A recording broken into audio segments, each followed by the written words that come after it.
وكفى وسلام على عباده الذين اصطفى أما بعد أعوذ بالله من الشيطان الرجيم بسم الله الرحمن الرحيم وجعلنا منهم أئمة يهدون بأمرنا لما صبروا وكانوا بآياتنا يوقنون سبحان ربك رب العزة عما يصفون وسلام على المرسلين والحمد لله رب العالمين اللهم صل على سيدنا محمد وعلى آل سيدنا محمد وبارك وسلم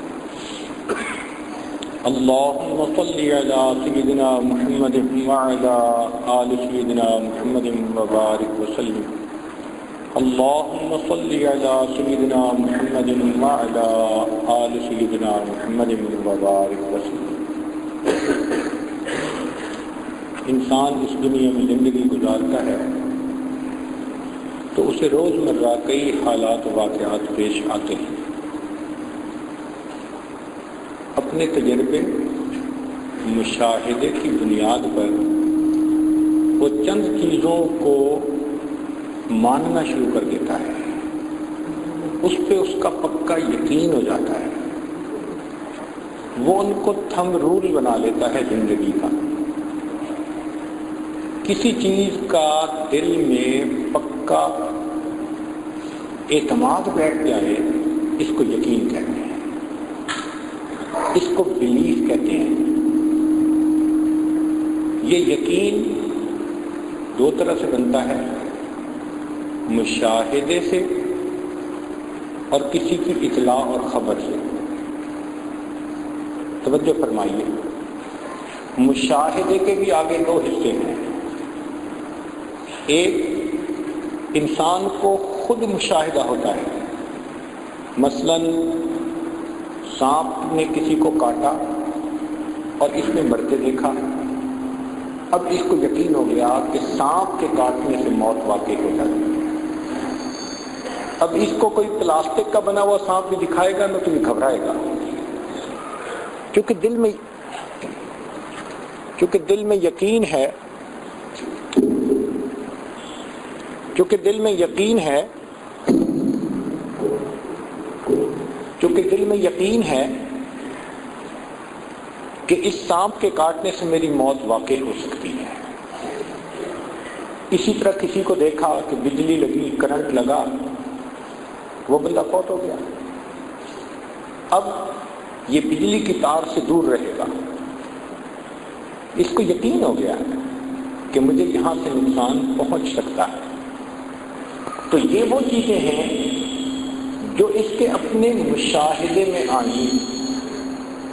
ڈائریکٹ مشاہدہ اس کو کہتے ہیں. کچھ اور بھی چیزیں ہوتی ہیں جو ڈائریکٹ مشاہدے میں تو نہیں آتی، انڈائریکٹلی انسان ان کا ثبوت مل جانے پر ان کو ماننا شروع کر دیتا ہے. مثال کے طور پر زمین کھینچتی ہے. اب ہم نے اپنی آنکھوں سے تو صرف سیب کو زمین پہ گرتے ہی دیکھا ہے نا، اور ایک یقین بنا لیا، مگر سائنسدانوں نے تجربات سے اس کی ویلیو بھی نکال کر دے دی. اب ہمیں پکا یقین ہو گیا کہ زمین کی کشش ثقل ہے، گریویٹیشنل فورس ہے. زمین کے نارتھ اور ساؤتھ میں پولز ہیں، آنکھوں سے تو نہیں دیکھے، لیکن سائنسدانوں نے مقناطیسی سوئی بنائی، وہ بتا دیتی ہے کہ واقعی نارتھ اور ساؤتھ دونوں طرف پول ہیں. یہ جو ایریا ہے نا انڈائریکٹ مشاہدے کا، یہ بہت وسیع ہے. ہم الٹرا وائلٹ ریز کو مانتے ہیں، ایکس ریز کو مانتے ہیں، گیما ریز کو مانتے ہیں. دنیا میں کتنی چیزیں ایسی ہیں کہ ان کو خود دیکھتے نہیں مگر تجربات کی بنا پر ان کو مان لیتے ہیں. تو مشاہدے کے دو حصے ہوئے، ایک ڈائریکٹ خود مشاہدہ جو پیش آیا، ایک انڈائریکٹ تجربوں کے ذریعے سے جو چیز ثابت ہو گئی تو ہم دونوں چیزوں کو مانتے ہیں.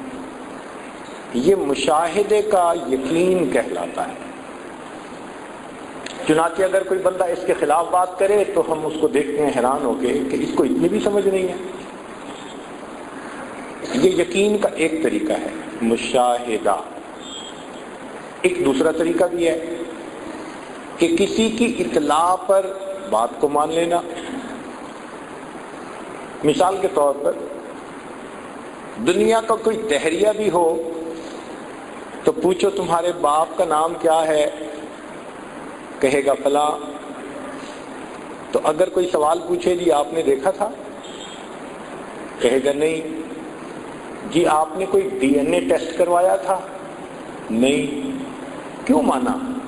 میری امی نے کہا. اس کا مطلب ہے کہ امی کا اتنا اعتماد اس کے دل میں ہے کہ ماں نے ایک بات کہی اور اس نے بلا دلیل اس کو مان لیا.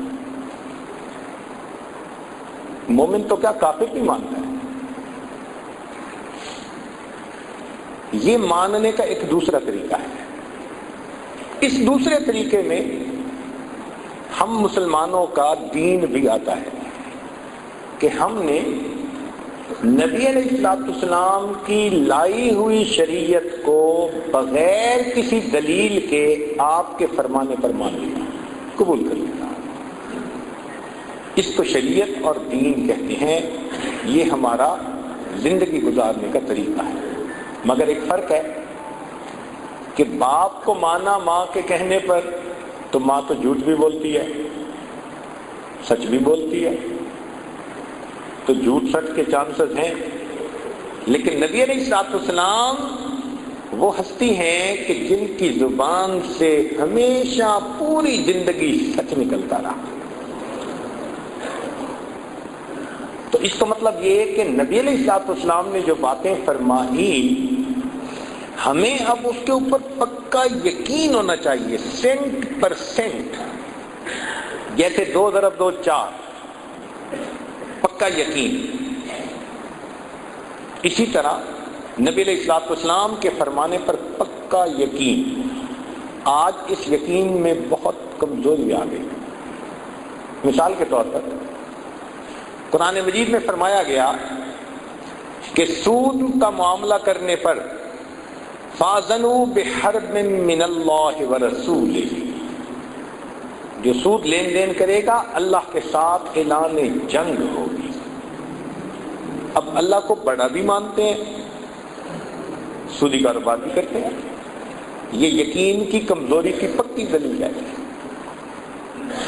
اور ویسے ہم نے اپنی آنکھوں سے اس سود کی وجہ سے سینکڑوں نہیں ہزاروں کو ڈوبتے دیکھا.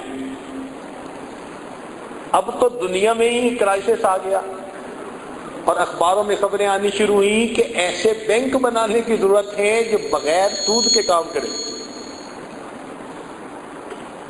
مگر ایک مومن ہونے کی حیثیت سے ہمیں یقین ہونا چاہیے کہ یہ پیسہ جو آ رہا ہے یہ آ نہیں رہا، یہ اپنے ساتھ مصیبت کو لا رہا ہے، یہ اپنے ساتھ فتنے اور فساد کو لا رہا ہے. چنانچہ جو آدمی رشوت کا پیسہ لیتا ہے اگر اس کو یقین ہو تو وہ ڈرے گا حرام کمانے سے، اس لیے کہ ظاہر میں تو پیسہ آئے گا لیکن پتہ نہیں اس کے آنے پر اللہ تعالیٰ کس نعمت سے بندے کو محروم کرے گا. چنانچہ کئی مرتبہ بندہ حرام کماتا ہے، اللہ تعالیٰ اولاد کو نافرمان بنا دیتے ہیں، بیوی نافرمان بن جاتی ہے، کسی کو بیمار کر دیتے ہیں، روتا ہی پھرتا ہے اور بنیاد گھر کے اندر حرام کا مال. جس گھر میں حرام کا مال ہوگا فتنہ اس گھر سے نکل نہیں سکتا. پریشان.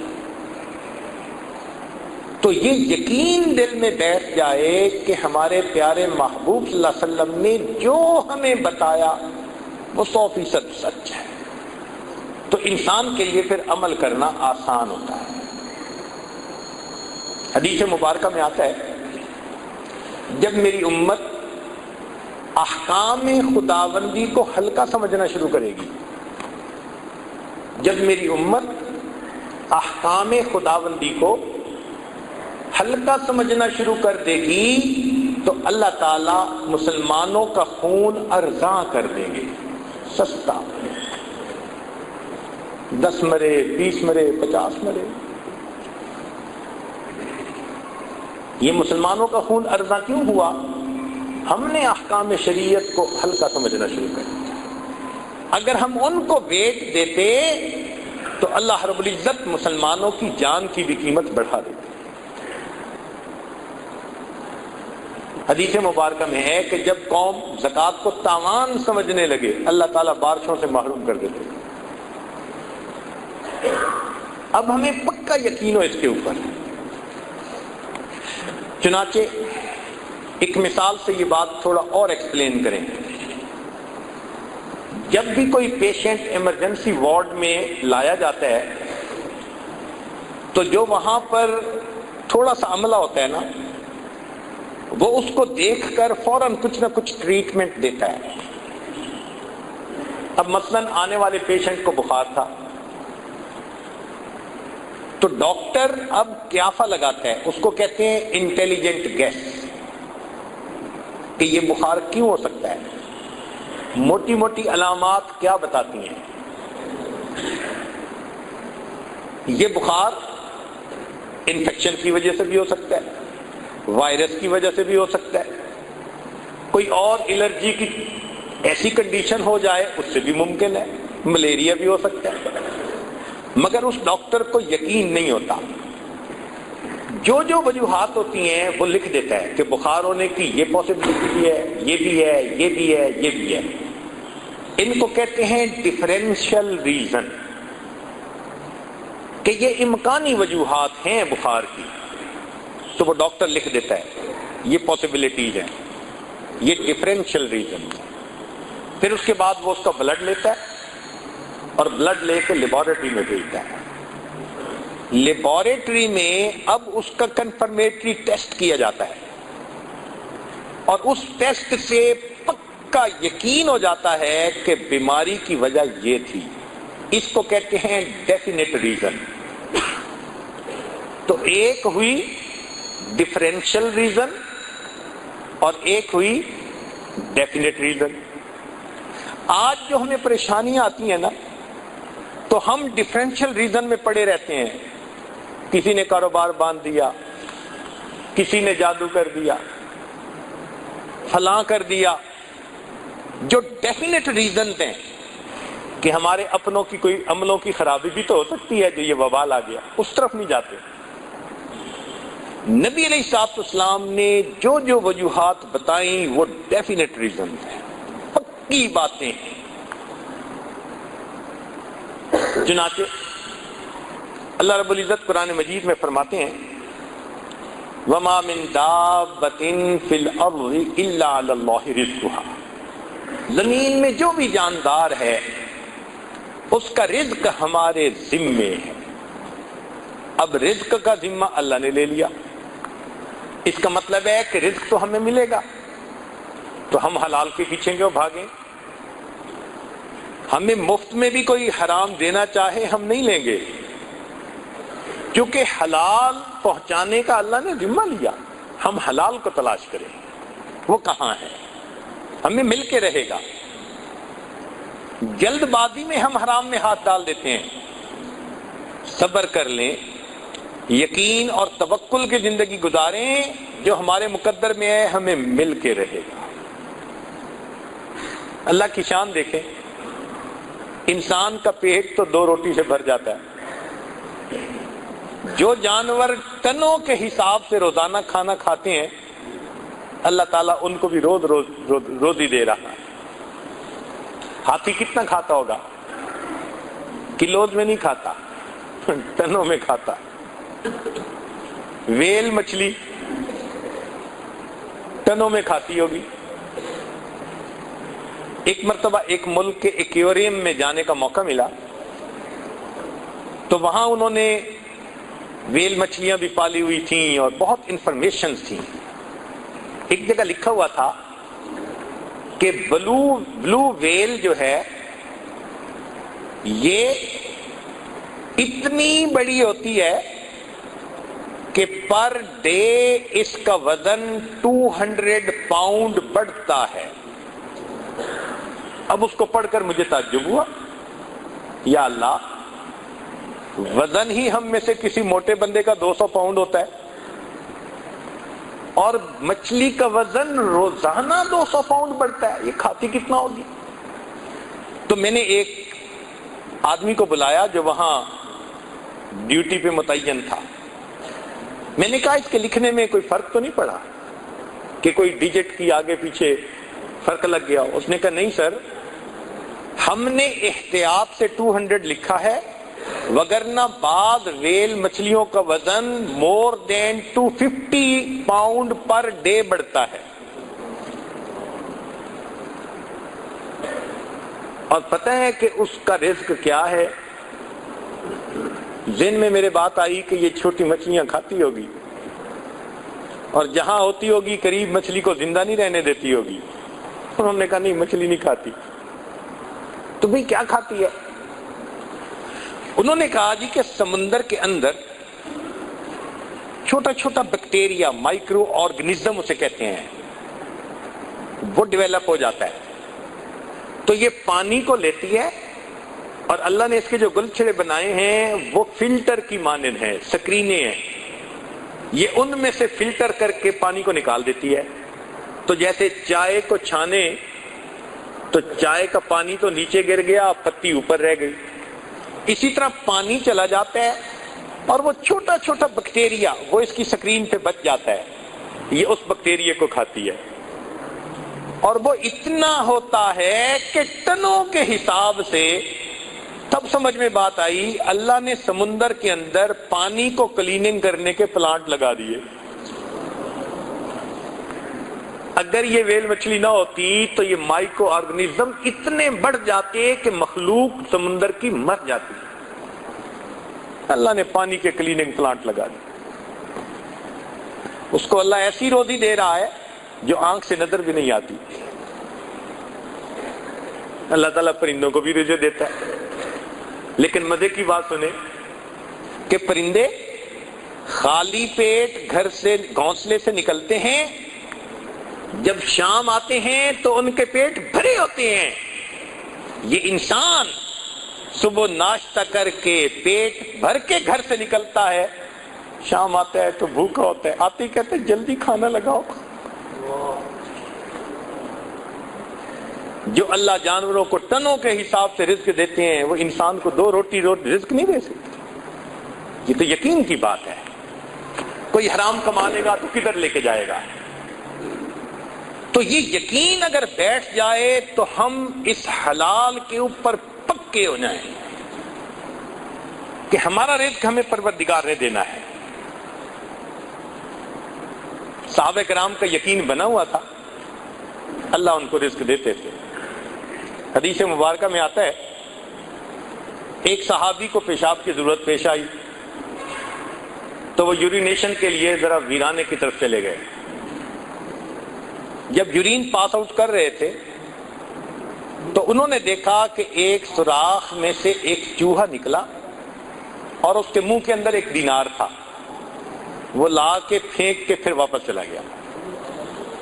پھر دوبارہ آیا، پھر ایک اور دینار لا کے رکھا۔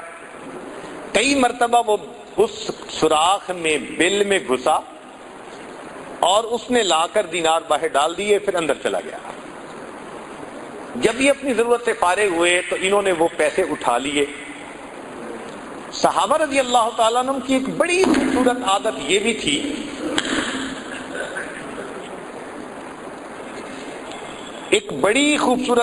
یہ بھی تھی کہ جب بھی کوئی نئی بات پیش آتی تو وہ نبی علیہ الصلوۃ والسلام سے ضرور پوچھا کرتے تھے۔ چنانچہ وہ صحابی نبی علیہ السلام کی خدمت میں حاضر ہوئے۔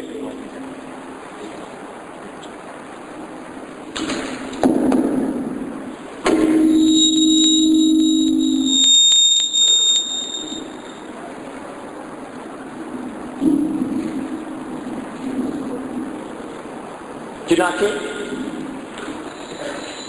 وہ صحابی ان دینار کو لے کر نبی علیہ الصلوۃ والسلام کی خدمت میں حاضر ہوئے، پوچھا اے اللہ کے پیارے حبیب صلی اللہ علیہ وسلم، میرے ساتھ یہ واقعہ پیش آیا، اب آپ بتائیے کہ یہ مال میرے لیے جائز ہے یا نہیں ہے؟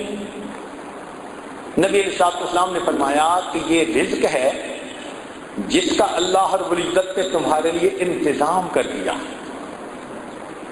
چنانچہ اس صحابی نے اس مال کو استعمال کیا۔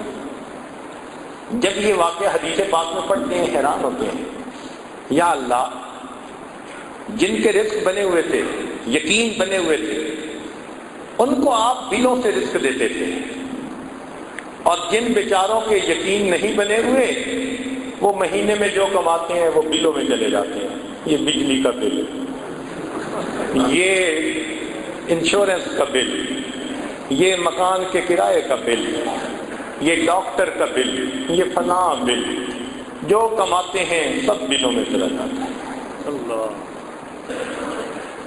تو دل میں یقین ہو کہ رب کریم نے یہ بات اپنے ذمے لے لی۔ ارشاد فرمایا وَفِي السَّمَاءِ رِزْقُكُمْ، تمہارا رزق آسمانوں میں ہے۔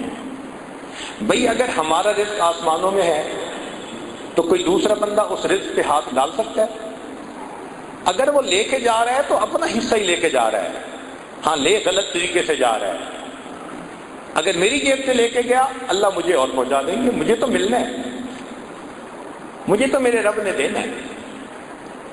اگر یہ یقین ہو جائے تو ہماری زندگی آسان ہو جائے۔ اس یقین کو بنانے کی، ڈیولپ کرنے کی ضرورت ہے۔ جس طرح سرکہ ڈالنے سے شہد فاسد ہو جاتا ہے، اس طرح شک کے آ جانے سے یقین فاسد ہو جاتا ہے۔ اور آج دیکھیں ہم میں سے کتنے لوگ شک میں مبتلا۔ اس لیے شریعت نے قرآن مجید کی ابتدا سے ہی ذالک الکتاب پہلے کہا لا ریب فیہ، جس میں کوئی شک نہیں، ھدی للمتقین، متقیوں کو ہدایت دیتی ہے۔ شک کی جڑ ہی کاٹ کے رکھی۔ چنانچہ نبی علیہ الصلوۃ والسلام نے دعا سکھائی، اللہم انی اعوذ بک من الشک والشرک والشقاق والنفاق وسوء الاخلاق۔ شرک سے بھی پہلے شک سے پناہ مانگی۔ شک دل میں آیا، ایمان رخصت ہو گیا۔ اس لیے شک سے بہت بچنے کی ضرورت ہے۔ آج کل یہ عامل قسم کے جو لوگ ہوتے ہیں نا، عملیات کرنے والے، یہ شک ڈال دیتے ہیں، لگتا ہے جی آپ کا کاروبار کسی نے باندھ دیا، تو بس پھوپھی نے باندھا ہوگا، تائی نے باندھا ہوگا، ہمسائی نے باندھا ہوگا، لوگوں کو چھوٹا خدا بنا لیتے ہیں۔ بھئی رزق تو اللہ دینے والا ہے، وہ دینا چاہے پوری دنیا مل کے اس کو روک نہیں سکتی، وہ نہ دینا چاہے پوری دنیا مل کے ہمیں دے نہیں سکتی۔ ہم اللہ پر یقین پکا رکھیں، وہ اور بندے کو کنفیوز کر دیتے ہیں۔ اور یہ جو لوگ کہتے ہیں میں بڑا کنفیوز ہوں، اس کا مطلب ہے شک میں ہے، کیونکہ کنفیوز چیز ہی الگ ہے۔ جس کا یقین ہوتا ہے وہ اپنی بات پہ ٹھوس پکا ہوتا ہے۔ آج اس یقین کی ہمیں بہت ضرورت ہے۔ چنانچہ یقین کے 3 مرتبے علماء نے لکھے ہیں۔ ایک کو کہتے ہیں علم الیقین، ایک کو کہتے ہیں عین الیقین، اور ایک کو کہتے ہیں حق الیقین۔ علم الیقین کا مطلب علم کی حد تک یقین ہو۔ عین الیقین جیسے مشاہدہ کر لیتا ہے بندہ، ایسے یقین ہو۔ اور حق الیقین کے یقین کا آخری درجہ بندے کو نصیب ہو جائے۔ ایک مثال سے بات آسان ہو جائے گی۔ سردی کے موسم میں آپ ٹھٹھرتے ہوئے گھر آئے، بیوی نے دیکھا، کہتی ہے میں آپ کے لیے بھی چائے لاتی ہوں۔ جب بیوی نے کہا چائے لاتی ہوں، تو آپ کو علم الیقین حاصل ہے کہ وہ گرم چائے لائے گی، وہ گرم چائے لائے گی، یہ علم الیقین ہے۔ اس نے چائے لا کے سامنے رکھ دی، اب اس میں سے آپ نے بخارات اٹھتے دیکھے، یہ عین الیقین کہ واقعی گرما گرم چائے آئی ہے، اور آپ نے چائے کے کپ کو اٹھا کے منہ سے لگا لیا، ایک سپ لے لی، اب اس کو حق الیقین کہیں گے۔ صحابہ رضی اللہ تعالیٰ عنہ کو نبی علیہ الصلوۃ والسلام کی مبارک صحبت کی برکت سے حق الیقین حاصل ہو گیا تھا۔ اس کی دلیل سیدنا علی کرم اللہ وجہہ نے فرمایا کہ مجھے آخرت کے اوپر اتنا یقین ہے کہ اگر جنت اور جہنم میری آنکھوں کے سامنے بھی آ جائے تو میرے یقین میں ذرہ برابر اضافہ نہیں ہو سکتا۔ کیا یقین تھا، سبحان اللہ۔ اور واقعی پھر اللہ تعالیٰ نے ان کے ساتھ ویسا معاملہ کیا۔ صحابہ رضی اللہ تعالیٰ عنہ اس کا بڑا خیال رکھتے تھے کہ بندے کی نگاہ ہر وقت اللہ کی ذات پر رہے۔ چنانچہ سیدنا عمر رضی اللہ تعالیٰ عنہ نے اپنے دور خلافت میں حضرت خالد بن ولید رضی اللہ عنہ کو پیغام بھیجا کہ آپ آج اپنے سپہ سالاری کے منصب سے معزول ہو گئے، اور جو پیغام لانے والے ہیں ابو عبیدہ بن جراح رضی اللہ تعالیٰ، یہ آپ کی جگہ سپہ سالار ہوں گے۔ ہاں، آپ میرے پاس مدینہ آنا چاہیں تو موسٹ ویلکم، اور اگر عام سپاہی فوجی بن کر جہاد میں حصہ لینا چاہیں تو ویل اینڈ گڈ، یہ آپ کا چوائس ہے۔ حضرت عمر رضی اللہ تعالیٰ عنہ نے جیسے برقع پڑھا، اپنا چارج فوراً ہینڈ اوور کر دیا اور خود ایک عام مجاہد بن کر اللہ کے راستے میں لڑنے کا فیصلہ کر لیا۔ اب یہ بڑا عجیب سا واقعہ تھا۔ کسی نے خالد بن ولید عنہ سے پوچھا کہ آپ کو یہ پیغام ملا، and with in a moment آپ نے اتنا بڑا ڈیسیژن میک کر لیا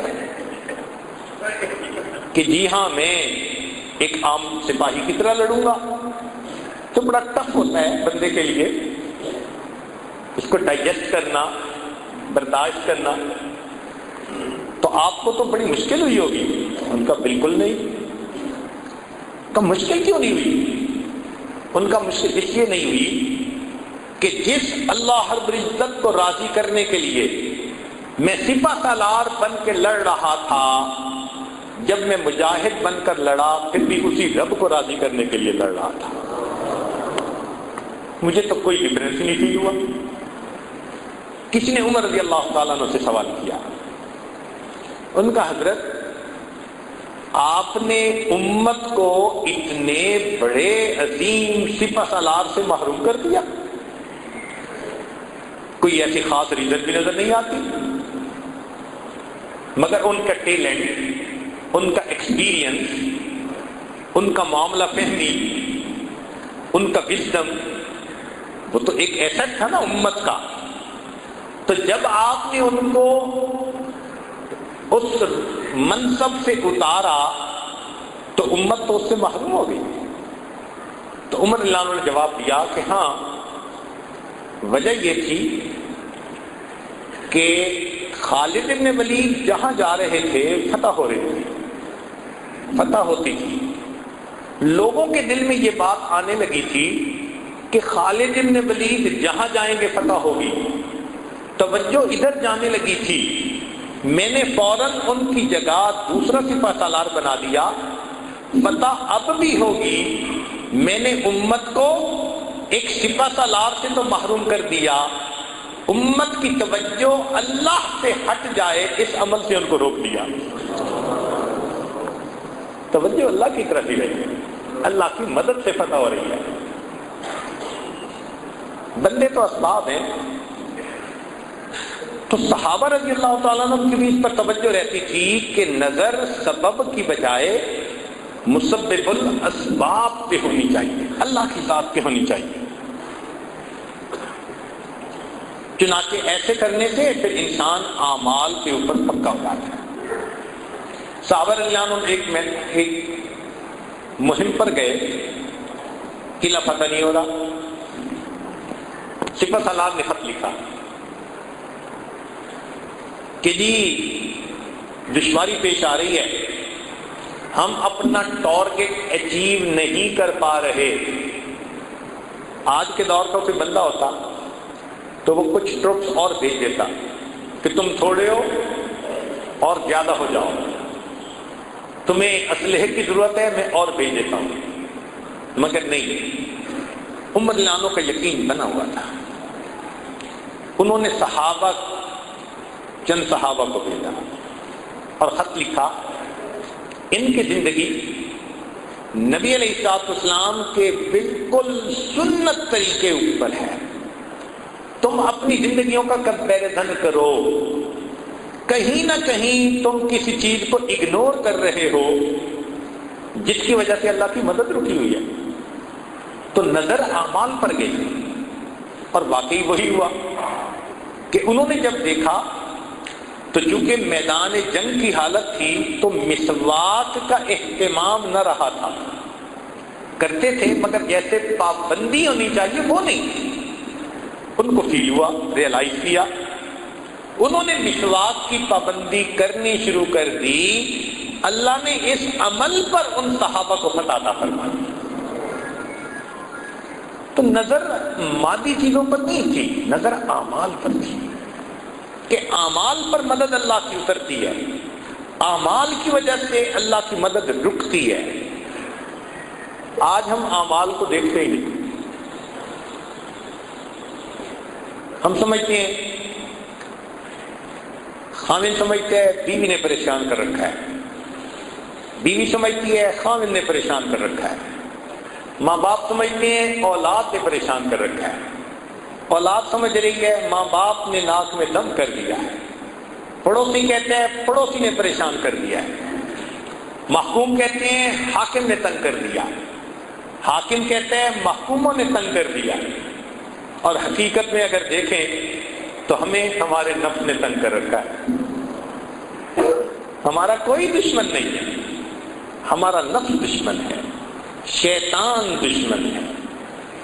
یہ ہم سے خلاف شریعت اعمال کرواتے ہیں اور ان بد اعمالیوں کی وجہ سے ہمارے اوپر مصیبتیں آتی ہیں. قرآن کریم نے صاف کہا ما اصابکم من مصیبت فبما کسبت ایدیکم، جو تمہیں مصیبت پہنچتی ہے تمہارے ہاتھوں کی کمائی ہوتی ہے. آج ہم اپنے اعمال ٹھیک کر لیں، اللہ رب العزت ابھی ہمارے احوال کو ٹھیک فرما دیں گے. جب کہا میں نے کہ یا اللہ تو میرا حال دیکھ، جب کہا میں نے کہ یا اللہ تو میرا حال دیکھ، حکم آیا میرے بندے نام اعمال دے. ہم لوگ کو تو دیکھو نا کر کے آ رہے ہیں. ہماری تمام پریشانیوں کی بنیادی وجہ ہمارے نفس کی خرابی، ہمارے اپنے ہاتھوں سے کیے ہوئے گناہ. اگر ہم ان کو چھوڑ دیں اللہ رب العزت کی آج مدد اتر سکتی ہے ہمارے ساتھ.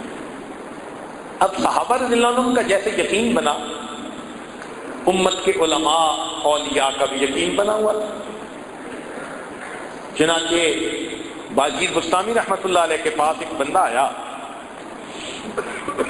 کہنے لگا بڑا پریشان ہوں، بچے ہیں، روزگار کا کوئی سلسلہ نہیں بن رہا. تو انہوں نے کہا کہ اچھا گھر جاؤ، جس کا رزق اللہ کے ذمے ہے اس کو رہنے دو اور جس کا تمہارے ذمے ہے اس کو گھر سے نکال دو. کہنے لگا یہ رزق تو سب کا اللہ کے ذمے. کہنے لگے پھر پریشان کیوں ہوتے ہو؟ تم کام میں ہاتھ ڈالو، قدم اٹھاؤ، محنت کرو، ہاتھ باندھ کے بیٹھے نہ رہو، تمہارے لیے قدم اٹھانا لازم ہے۔ جب تم قدم اٹھاؤ گے جو پروردگار نے لکھا وہ مقدر میں تمہیں مل کے رہے گا۔ تو ایسے میں انسان دوسرے کی جیب کو کیوں دیکھے، دوسرے کے مال کو غلط طریقے سے کیوں ہتھ سے آئے، بددیانتی کیوں کرے؟ یقین کی کمزوری کی وجہ سے یہ ساری ہمارے اندر خرابیاں آ رہی ہیں۔ تو یہ یقین بنتا کیسے ہے؟ اہل اللہ کی صحبت میں بیٹھ کے بنتا ہے۔ جب انسان انہیں دیکھتا ہے نا کہ اللہ کے ذات پہ ان کا اتنا پکا ٹھوس یقین ہے، تو پھر انسان کے اپنے دل میں بھی یہ یقین پیدا ہو جاتا ہے، کثرت ذکر سے یہ یقین پیدا ہو جاتا ہے۔ اور تیسرا، اتباع سنت کی وجہ سے یہ یقین پیدا ہوتا ہے۔ ہمارے مشائخ نے یہ 3 باتیں کہیں کہ جو بندہ اتباع سنت میں کوشش کرے، ذکر کی کثرت کرے اور اہل اللہ کی صحبت اختیار کرے، اللہ رب العزت اس کو پکا یقین عطا فرما دیتے ہیں۔ مومن اور کافر کی زندگی کا تو بنیادی فرق ہی یہی ہے۔ مومن اللہ کے حکم کو سن کر بات کو مان لیتا ہے، کافر اپنی آنکھ سے دیکھ کے بات کو مانتا ہے۔ تو مومن خبر کے راستے پہ چلتا ہے اور کافر نظر کے راستے پر چلتا ہے۔ نظر کا راستہ جدا اور خبر کا راستہ جدا۔ توجہ فرمائیے، قرآن مجید میں سے چند مثالیں دیکھیے۔ قرآن عظیم الشان، سیدنا موسیٰ علیہ السلام فرعون کے جادوگروں کے سامنے کھڑے ہیں۔ جادوگروں نے رسیاں ڈالی، یخیل الیہ من سحرہم انہا تسعی، یوں لگا جیسے سانپ ہیں اور وہ چل کے آ رہے ہیں۔ ایسے میں اگر اپنی عقل سے پوچھیں کیا کرنا چاہیے تو عقل جواب دے گی، جناب آپ کے ہاتھ میں عصا ہے، لاٹھی ہے، مضبوطی سے پکڑے اور جو سانپ قریب آئے اس سانپ کے سر پہ لاٹھی مارے۔ بچاؤ کی ایک ہی صورت ہے اور بچنے کی کوئی صورت نہیں۔ حضرت موسیٰ علیہ السلام نے اللہ تعالیٰ سے پوچھا، رب کریم مجھے کیا کرنا ہے؟ اوپر سے خبر آ رہی ہے ان الق عصاک، اپنے عصا کو زمین پر ڈال دے۔ اب عقل چیختی ہے، چلاتی ہے، شور مچاتی ہے، یہ امید کا آخری سہارا، تم ڈنڈا بھی ہاتھ سے چھوڑ دو گے تو پھر تو تمہارے پاس ہی کچھ تھے، تم موت سے نہیں بچ سکتے۔ لیکن حضرت موسیٰ علیہ السلام اللہ کے پیغمبر تھے، انہوں نے وہ کیا جو اللہ کا حکم ہے۔ آنکھ کچھ کہہ رہی ہے، خبر کچھ کہہ رہی ہے، آپ نے خبر پر عمل کرتے ہوئے جیسے عصا کو زمین پر ڈالا، فَإِذَا هِيَ حَيَّةٌ تَسْعَىٰ، دوڑنے والا اژدہا بن گیا۔ اس اژدہا نے ان تمام سانپوں کو کھا لیا اور اللہ رب العزت نے اپنے نبی علیہ السلام کو سرخرو فرما دیا۔ تو کامیابی خبر کے اوپر ملی۔ حضرت موسیٰ علیہ السلام اپنی قوم کو لے کر دریا کے کنارے پر، آگے جانے کا راستہ نہیں، اتنے میں فرعون بھی اپنے لاؤ لشکر کو لے کر پیچھے سے پہنچ گیا۔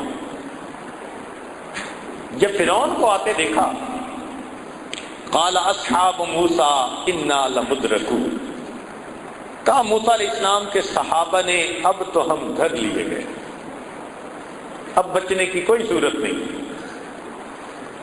تو ایک یقین بھری آواز اٹھی، موسیٰ علیہ السلام نے فرمایا کلا، ہرگز نہیں، ان معی ربی سیہدی، میرا پروردگار میرے ساتھ ہے، ضرور میری رہنمائی فرمائے گا۔ اب ایسے وقت میں عقل سے پوچھے کیا کرنا چاہیے؟ عقل کہے گی تمہارے پاس تو ہتھیار بھی نہیں، ایک ڈنڈا ہے، اور پھر آگے پانی کا دریا اور پیچھے انسانوں کا دریا، تم سینڈوچ بن گئے درمیان میں، نکلنے کی صورت کوئی نہیں، مقابلہ ہی کرنا پڑے گا۔ کیسے کریں؟ اس ڈنڈے سے مقابلہ کرو۔ کیا کروں؟ کہ جب فرعون آئے تو بس اس سے لڑنا، کوشش کرنا کہ اسے مارو۔ حضرت موسیٰ علیہ السلام اللہ تعالیٰ کی طرف متوجہ ہوتے ہیں، پروردگار عالم مجھے کیا کرنا ہے؟ اوپر سے خبر آتی ہے ان اضرب بعصاک البحر، پانی پہ ڈنڈا ماریے۔ عقل چیختی ہے، چلاتی ہے، شور مچاتی ہے، پانی پہ لاٹھی مارنے سے کیا بن جائے گا؟ مارنا ہے تو صبر کرو، فرعون کے سر پہ لاٹھی مارو۔ لیکن حضرت موسیٰ علیہ السلام اللہ کے حکم پر عمل کرتے ہیں۔ جیسے ہی لاٹھی ماری، اللہ رب العزت نے دریا میں 12 راستے بنا دیے اور موسیٰ علیہ السلام کی قوم کو اس میں سے سرخرو فرما دیا۔ تو کامیابی خبر کے راستے پر ملی، نظر کے راستے پر نہیں ملی۔ حضرت موسیٰ علیہ السلام اپنی قوم کو لے کے ایک وادی میں پہنچے جہاں کئی سال رہے، وہاں پانی کی شارٹیج تھی، لوگ آ گئے، حضرت پینے کو پانی چاہیے، جینے کو پانی چاہیے، بھئی پانی کیسے انتظام کریں؟ عقل استعمال کریے، پوچھیے عقل سے کیا کروں؟ عقل کہے گی کہ تمہارے پاس لاٹھی ہے نا، تم اس سے آہستہ آہستہ زمین کو کھودو، احتیاط کرنا لاٹھی ٹوٹنے نہ پائے، اگر ٹوٹ گئی تو امید کا آخری سہارا یہ بھی ختم۔ ایسے میں حضرت موسیٰ علیہ السلام نے اللہ رب العزت کی طرف توجہ کی، پروردگار عالم مجھے کیا کرنا ہے؟ فرمایا ان اضرب بعصاک الحجر، اس لاٹھی کو پتھر پہ مارو۔ اب یہ سن کے عقل پھر چیختی ہے، شور مچاتی ہے، لاجک پیش کرتی ہے، کہتی ہے دیکھو پتھر پہ لاٹھی مارو گے 2 ٹکڑے ہو جائیں گے، پھر گڑھا کھودنے کی آپشن بھی نہیں رہے گی، یہ حرکت کبھی نہ کرنا۔ لیکن حضرت موسیٰ علیہ السلام نے عقل کی بات نہیں سنی۔ کس کی بات سنی؟ اللہ رب العزت کی بات کو سنی۔ آپ نے عصا کو پتھر پر دے مارا، اللہ رب العزت نے پتھر سے پانی کے چشمے کو جاری فرما دیا۔ تو معلوم ہوا کہ مومن کی کامیابی اسباب پر نظر رکھ کر چلنے میں نہیں ہے، اللہ کے حکموں پر، خبر پر یقین کر کے چلنے میں کامیابی ہے۔ اسی لیے کافر کو ہمیشہ اپنی طاقت پہ بھروسہ ہوتا ہے، مومن کو ہمیشہ اپنے رب کی رحمت پہ بھروسہ ہوتا ہے۔ آج اس یقین کے بنانے کی ضرورت ہے۔ یہ ہمارا یقین کیوں کمزور ہوا؟ حالات کی وجہ سے۔ ہم ارد گرد اسباب کے ساتھ زندگی گزارتے لوگوں کو دیکھتے ہیں تو ہمارا بھی یقین ویسے ہی بن جاتا ہے۔ اس لیے ہمارے بھائی کہتے ہیں نا کہ اللہ کے راستے میں نکلو یقین بنے گا، کیونکہ گھر سے انسان نکلتا ہے، نیک ماحول میں رہتا ہے تو پھر اس کا یقین مضبوط ہوتا ہے، 100% پکی بات ہے۔ قرآن عظیم الشان میں سے اس کی ایک مثال، امید ہے دل کے کانوں سے آپ سنیں گے، توجہ فرمائیے۔ بی بی مریم اللہ کی نیک بندی بیت المقدس کے اندر اعتکاف کی حالت میں ہیں، اللہ کی عبادت میں زندگی گزار رہی ہیں۔ حضرت زکریا علیہ السلام ان کے کفیل ہیں، سرپرست ہیں۔ ایک مرتبہ زکریا علیہ السلام کو کسی کام میں وقت زیادہ لگ گیا، فیلنگ یہ تھی کہ پیچھے کھانے پینے کی چیزیں شاید ختم ہو گئی ہوں گی، تو حضرت زکریا علیہ السلام ذرا جلدی آئے۔ کلما دخل علیہا زکریا المحراب وجد عندها رزقا، جب زکریا علیہ السلام محراب میں داخل ہوئے دیکھا کہ بی بی مریم کے پاس تو بے موسم کے پھل رزق موجود ہے. قال یا مریم انا لک ھذا، چونکہ خلاف معمول بات تھی تو پوچھا مریم یہ کہاں سے آیا؟ مریم کی اللہ سے لو لگی ہوئی تھی اور اس کی لو لگنے پر اللہ نے اسے بے موسم کے پھل عطا کر دیے تھے. تو بی بی مریم نے فوراً جواب دیا قالت هو من عند اللہ، یہ اللہ کی طرف سے ہے. ان اللہ یرزق من یشاء بغیر حساب، اللہ جس کو چاہتے ہے بغیر حساب عطا فرما دیتا ہے. سبحان اللہ. بی بی مریم کا یقین دیکھو کیسا بنا، بے موسم کے پھل کھا رہی ہے. پھر ایک ایسا وقت بھی آیا کہ بی بی مریم کو گھر کی زندگی گزارنی پڑی. اب گھر میں جب انسان دوسروں کے ساتھ رہتا ہے تو ماحول کا اثر ہوتا ہے. چنانچہ ایک مرتبہ بی بی مریم نے نہانے کا ارادہ کیا. اللہ تعالیٰ قرآن عظیم الشان میں ارشاد فرماتے ہیں وَاذْكُرْ فِي الْكِتَابِ مریم اذ انتبذت من اہلها مکانا شرقیا فاتخذت من دونہم حجابا، پردہ ڈال دیا. فارسلنا الیہا روحنا، اللہ تعالیٰ فرماتے ہیں ہم نے جبریل علیہ السلام کو بھیجا. فتمثل لها بشرا سویا، ایک بھرپور مرد نوجوان کی شکل میں جبریل علیہ السلام سامنے آ گئے. اب بی بی مریم آج کے دور کی بگڑی ہوئی بیگم تو تھی نہیں کہ غیر محرم کو دیکھ کر مسکراتی، تو پاک دامن تھی. جب اس نے ایک مرد کو دیکھا کہنے لگی قالت انی اعوذ بالرحمن منک ان کنت تقیا، میں رحمان کی پناہ مانگتی اگر تیرے دل کے اندر تقوی ہے. جبریل علیہ السلام سمجھ گئے کہ بی بی مریم گھبرا گئی. فرمانے لگے انما انا رسول ربک، میں تیرے رب کا بھیجا ہوا نمائندہ ہوں. لِأَهَبَ لَكِ غُلَامًا زَكِيًّا، تاکہ تجھے نیک بیٹا ملے. اب اس بات نے بی بی مریم کو اور پریشان کر دیا. بی بی مریم جانتی تھی کہ بیٹا ہونے کے دو اسباب ہوتے ہیں، یا عورت نکاح کرے یا عورت بدکار ہو اور زنا کرے. یہ دو سبب ہیں اولاد ہونے کے، اور وہ جانتی تھی کہ میری زندگی میں دونوں نہیں. تو پوچھنے لگی انا یکون لی غلام، میرا بیٹا کیسے ہو سکتا ہے؟ ولم یمسسنی بشر، نہ میں نے کیا نکاح، ولم اکو بغیہ، نہ میں نے کیا زنا، میرا بیٹا کیسے ہو سکتا ہے؟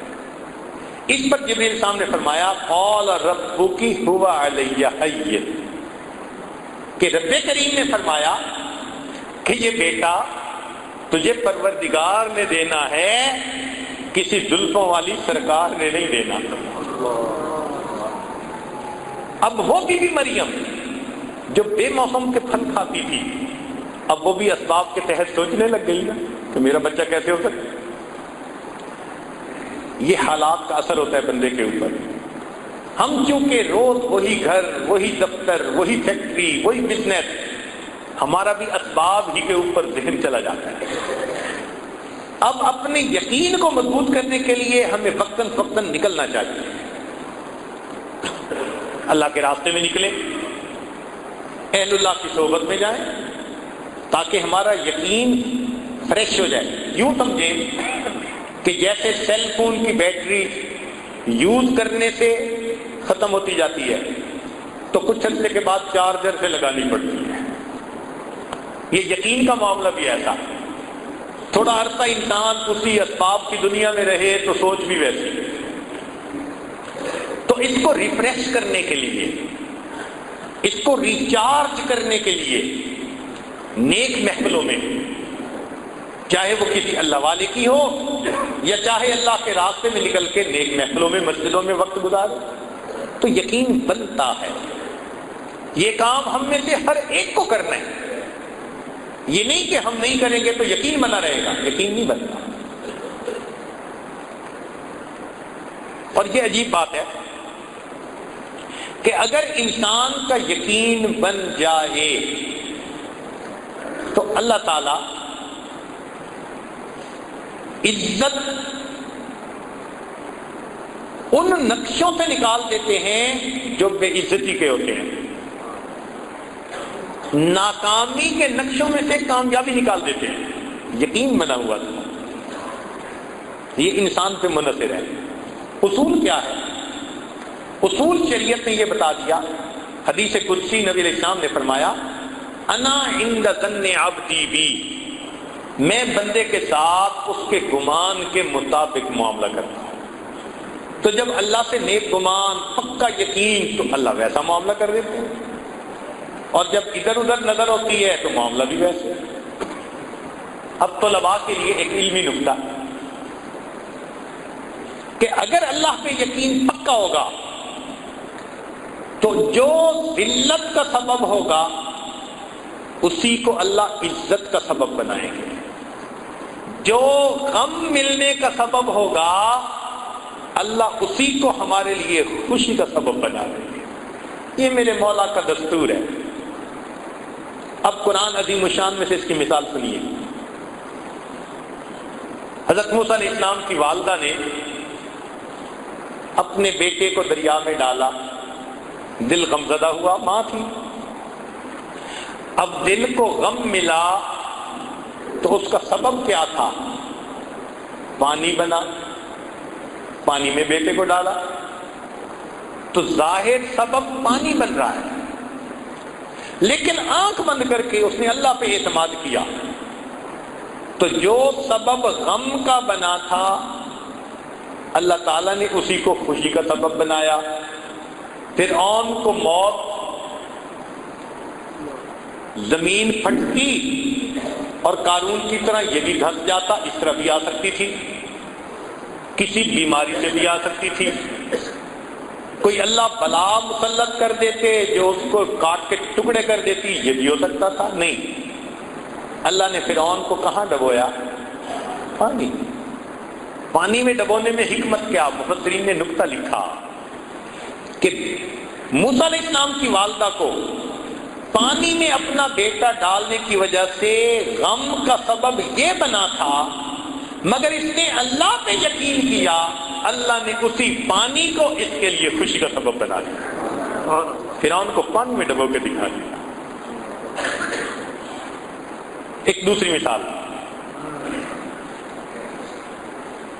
سیدنا یعقوب علیہ السلام کے پاس بیٹے آئے، وجاؤ اباہم عشاء یبکون، روتے دھوتے مکر کرونا، کہنے لگے جی کہ ہمارے بھائی یوسف کو فاکلہ الذئب، بھیڑیے نے کھا لیا۔ وجاؤ علی قمیصہ بدم کذب، قمیص کے اوپر خون لگا ہوا تھا جھوٹ موٹ کا، وہ انہوں نے دکھا دیا۔ یعقوب علیہ السلام سمجھ تو گئے کہ معاملہ کچھ اور ہے، لیکن دل پہ صدمہ ہوا کہ بیٹا جدا ہو گیا۔ اب اس صدمے کا سبب کیا بنا؟ قمیص بنا۔ جب خون آلود قمیص دیکھا تو دل پہ چوٹ لگی، سبب قمیص بن رہا ہے۔ خیر، بیٹے کی یاد میں روتے رہے، حتیٰ کہ بینائی بھی چلی گئی۔ To cut the story short, ایک وقت آیا کہ جب بھائیوں کو حضرت یوسف علیہ السلام نے بتا دیا، بات کھل گئی، بھائیوں نے معافی مانگی، یوسف علیہ السلام نے معاف کر دیا۔ پوچھا کیا حال ابو کا؟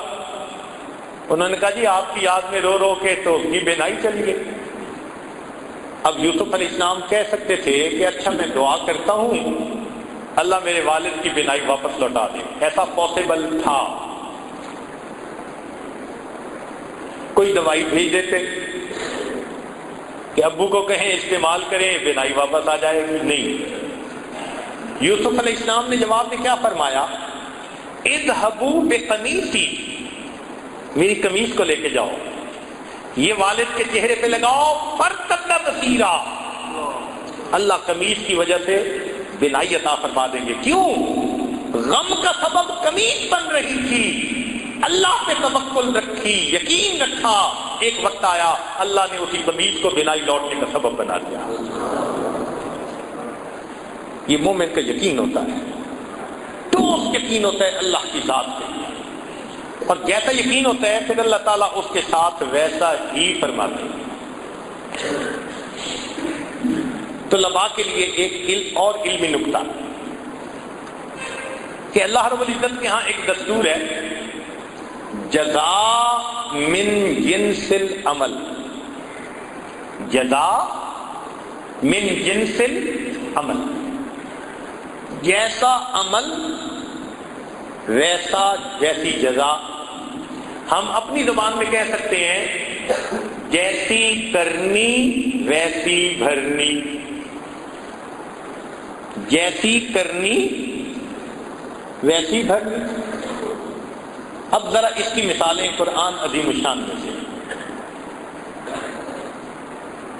تہجد پڑھنے والے لوگ جب تہجد پڑھتے ہیں تو ان کا یہ عمل اللہ کو بڑا اچھا لگتا ہے۔ اللہ تعالیٰ قرآن مجید میں فرماتے ہیں فَلَا تَعْلَمُ نَفْسٌ مَّا أُخْفِيَ لَهُم مِّن قُرَّةِ أَعْيُنٍ، کوئی جی نہیں جانتا ان کی آنکھوں کی ٹھنڈک کے لیے ہم نے کیا تیار کر رکھا ہے۔ یہاں طالب علم کے ذہن میں ایک بات آتی ہے کہ اللہ تعالیٰ نے یوں کیوں نہیں فرمایا ان کے دلوں کے سکون کے لیے ہم نے کیا تیار کر رکھا، ان کے دلوں کی خوشی کے لیے ہم نے کیا تیار کر رکھا؟ فرمایا ان کی آنکھوں کی ٹھنڈک کے لیے۔ تو مفسرین نے اس کا جواب لکھا کہ وجہ یہ ہے تہجد جو بندہ پڑھتا ہے رات کو کم سونے کی وجہ سے آنکھیں نیند سے بوجھل ہوتی ہیں، نیند سے بوجھل ہوتی ہیں، نیند کو ترس رہی ہوتی ہیں، چونکہ عمل یہ تھا کہ آنکھیں نیند کو ترس رہی تھی۔ رب کریم نے فرمایا میرے بندو تہجد پڑھنے پر دنیا میں تمہاری آنکھیں نیند کو ترسیں گی، میں جنت میں تمہیں وہ نعمتیں دوں گا جو تمہاری آنکھوں کی ٹھنڈک بن جائے۔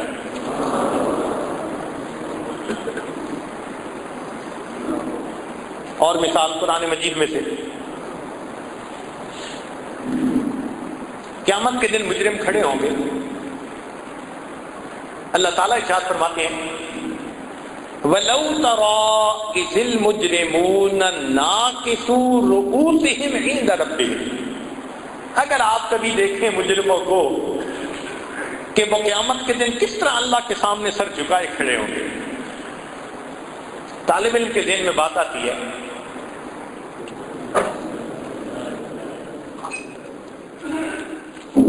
طالب علم کے ذہن میں بات آتی ہے کہ یہ نہیں کہا گیا کہ مجرم پریشان کھڑے ہوں گے، مجرم دہشت کی کیفیت میں کھڑے ہوں گے، نہیں، فرمایا اللہ کے سامنے کھڑے ہوں گے سر جھکے ہوئے ہوں گے۔ تو مفسرین نے اس کا جواب دیا کہ اصل وجہ یہ تھی یہ وہ لوگ تھے جنہوں نے اللہ کے حکموں کے سامنے سرتابی کی تھی، حکم ماننے سے انکار کیا تھا، اللہ کے حکموں کے آگے سر نہیں جھکایا تھا، کیونکہ گناہ ایسا تھا۔ اب اللہ تعالیٰ قیامت کے دن اس طرح کھڑا کریں گے شرم کی وجہ سے اللہ کے سامنے سر جھکے ہوئے ہوں گے، جیسا عمل ویسی جزا۔ اور مثال دیکھیے قرآن مجید میں یہود کا تذکرہ ہے کہ اللہ رب العزت نے ان کو فرمایا قُلْنَا لَهُمْ كُونُوا قِرَدَةً خَاسِئِينَ، وہ جاؤ پھٹکارے ہوئے بندر۔ اللہ نے قوم یہود کی شکلوں کو مسخ کر دیا۔ اب یہاں طالب علم سوچتا ہے کہ بھائی ان پر کوئی اور عذاب آ جاتا، زمین میں ان کو اتار دیا جاتا، آسمان سے کڑک ان کے اوپر آتی اور ان کو ختم کر دیا جاتا، مگر نہیں، اللہ تعالیٰ نے ان کو جان سے نہیں مارا، شکلیں مسخ کر دی۔ مفسرین نے جواب دیا کہ اصل وجہ یہ تھی، حکم ملا تھا کہ تم ہفتہ کے دن مچھلیاں مت پکڑو، اور وہ ہفتہ کے دن آتی بہت تھی، تو انہوں نے ہیلا کیا، چھوٹے چھوٹے پانی کے پونڈ بنا لیے اور ہفتے کے دن دریا کی مچھلیاں وہاں پہنچا دیتے تھے اور باقی دنوں میں پکڑ لیتے تھے۔ اب اپنے ذوق میں انہوں نے عقل مندی دکھائی، مگر حکم خدا کو تو مسخ کیا نا، کیونکہ انہوں نے حکم خداوندی کو مسخ کیا تھا، اللہ تعالیٰ نے عذاب بھی دیا، جواب میں ان کی شکلوں کو مسخ کروا دیا، جیسی کرنی ویسی جزا من جنس العمل۔ ایک اور عجیب مثال قرآن مجید میں سے، حضرت یوسف علیہ السلام پر بہتان لگا، زلیخا نے ان پر بہتان لگایا کہ انہوں نے مجھے برائی کی طرف دعوت دی، اور اس کے جواب میں ایک بچے نے گواہی دی، وَشَهِدَ شَاهِدٌ مِّنْ أَهْلِهَا، اور اس نے چند لفظوں میں بات سمیٹی کہ قمیص آگے سے پھٹا تو یوسف علیہ السلام کا قصور، قمیص پیچھے سے پھٹا تو زلیخا کا قصور، دو لفظی بات کر کے کام سمیٹ دیا، پتہ چل گیا کہ قصور کس کا تھا۔ اب ذرا توجہ فرمائیے، بی بی مریم پر بھی بہتان لگا، مگر بی بی مریم کی گواہی کس نے دی؟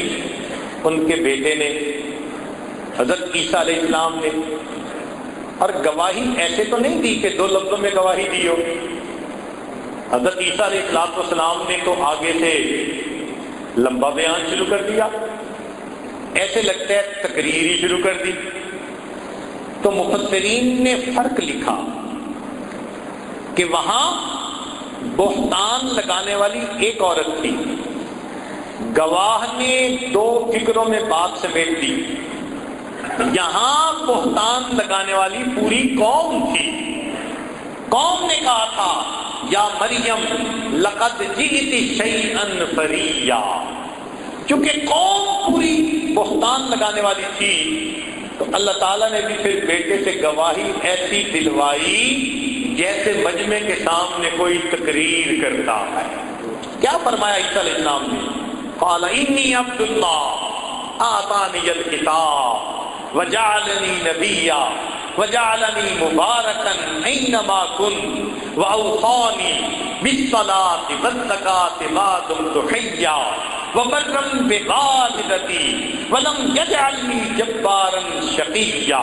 اللہ دیکھیں حضرت عیسیٰ علیہ السلام بات فرما رہے ہیں، قوم تھی نا پوری، تو جیسا قوم کا عمل اللہ نے گواہی کی اسی ترتیب کی عطا فرمائی۔ ایک اور مثال،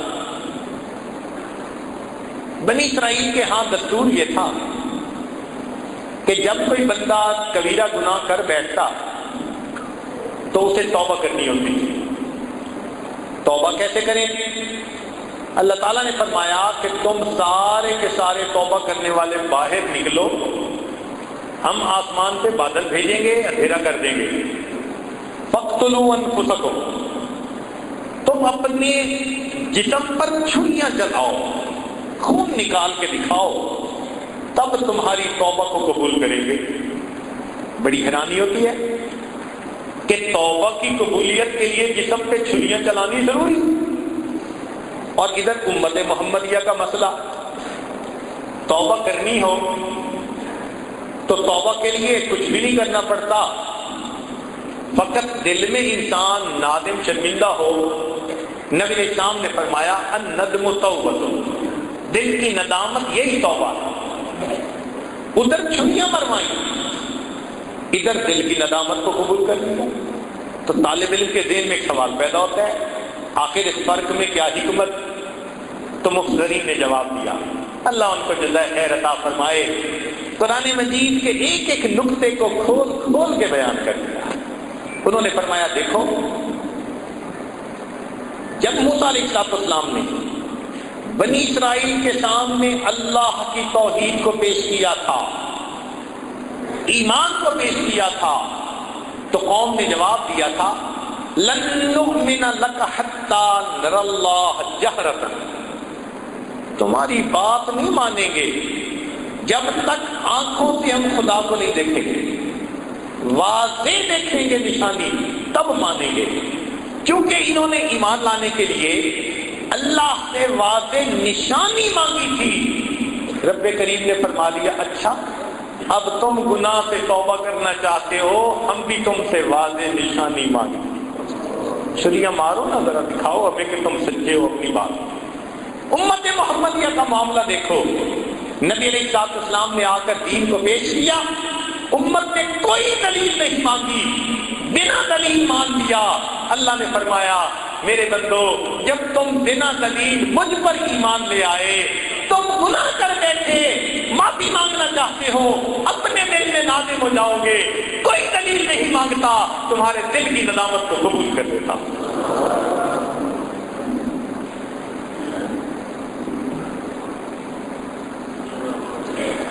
ایک اور مثال، چلیں بات کو پھر سمیٹتے ہیں۔ ابرہہ نامی ایک یمن کا بادشاہ تھا، اس نے سنا کہ بیت اللہ ایک عمارت ہے جو اس وقت تجارتی مرکز بن چکا ہے، آنے والے قافلے وہاں رکتے ہیں، سردی اور گرمی کے سفر میں وہ مرکز بنتا ہے۔ اس نے سوچا کہ اچھا چلتے ہیں ہاتھیوں کا لشکر لے کر اور بیت اللہ کو گراتے ہیں، ختم کر دیں گے، اور اس کی بجائے اپنے علاقے میں ایک مرکز بناتے ہیں، بزنس سینٹر، تاکہ لوگ اس کو مرکز بنائیں۔ اب اس ارادے سے وہ چل پڑا اپنے ہاتھیوں کے لشکر کو لے کر۔ پھر اللہ رب العزت کا کیا معاملہ ہوا، سبحان اللہ، اللہ تعالیٰ فرماتے ہیں فَأَرْسَلْنَا عَلَيْهِمْ طَيْرًا أَبَابِيلَ تَرْمِيهِمْ بِحِجَارَةٍ، ہم نے ان پر پرندوں کو بھیج دیا، چھوٹے چھوٹے پرندے، ابابیل، ترمیہم بحجارۃ، انہوں نے پتھر پھینکے، اور ان پتھروں کی وجہ سے کیسے کر دیا، فَجَعَلْنَاهُمْ كَعَصْفٍ مَّأْكُولٍ، کھائے ہوئے پھوسے کی طرح ان کو تباہ کر کے رکھ دیا۔ اب یہاں پر طالب علم کے ذہن میں ایک سوال آتا ہے کہ اللہ رب العزت نے یہ کام پرندوں سے لیا، زمین پھٹ جاتی، ہاتھیوں کا لشکر اندر چلا جاتا، یہ بھی ممکن تھا، تیز ہوا چلتی اور قوم عاد کی طرح سب کو پٹخ پٹخ کے زمین پہ مار دیتی، یہ بھی ممکن ہو سکتا تھا، بجلی چمکتی اور سارے کے سارے لشکر کے لوگوں کو موت کی نیند سلا دیتی، یہ بھی ہو سکتا تھا۔ اللہ تعالیٰ نے ان میں سے کچھ نہیں کیا، کیا فرمایا فَأَرْسَلْنَا عَلَيْهِمْ طَيْرًا أَبَابِيلَ، چھوٹے چھوٹے پرندے بھیجے، ان پرندوں نے پتھر پھینکے اور انہوں نے ان کو کھائے ہوئے بھوسے کی طرح بنا دیا۔ اب اس کا مفسرین نے عجیب جواب لکھا، بعض نے تو جواب یہ لکھا اور وہ بڑا صحیح جواب ہے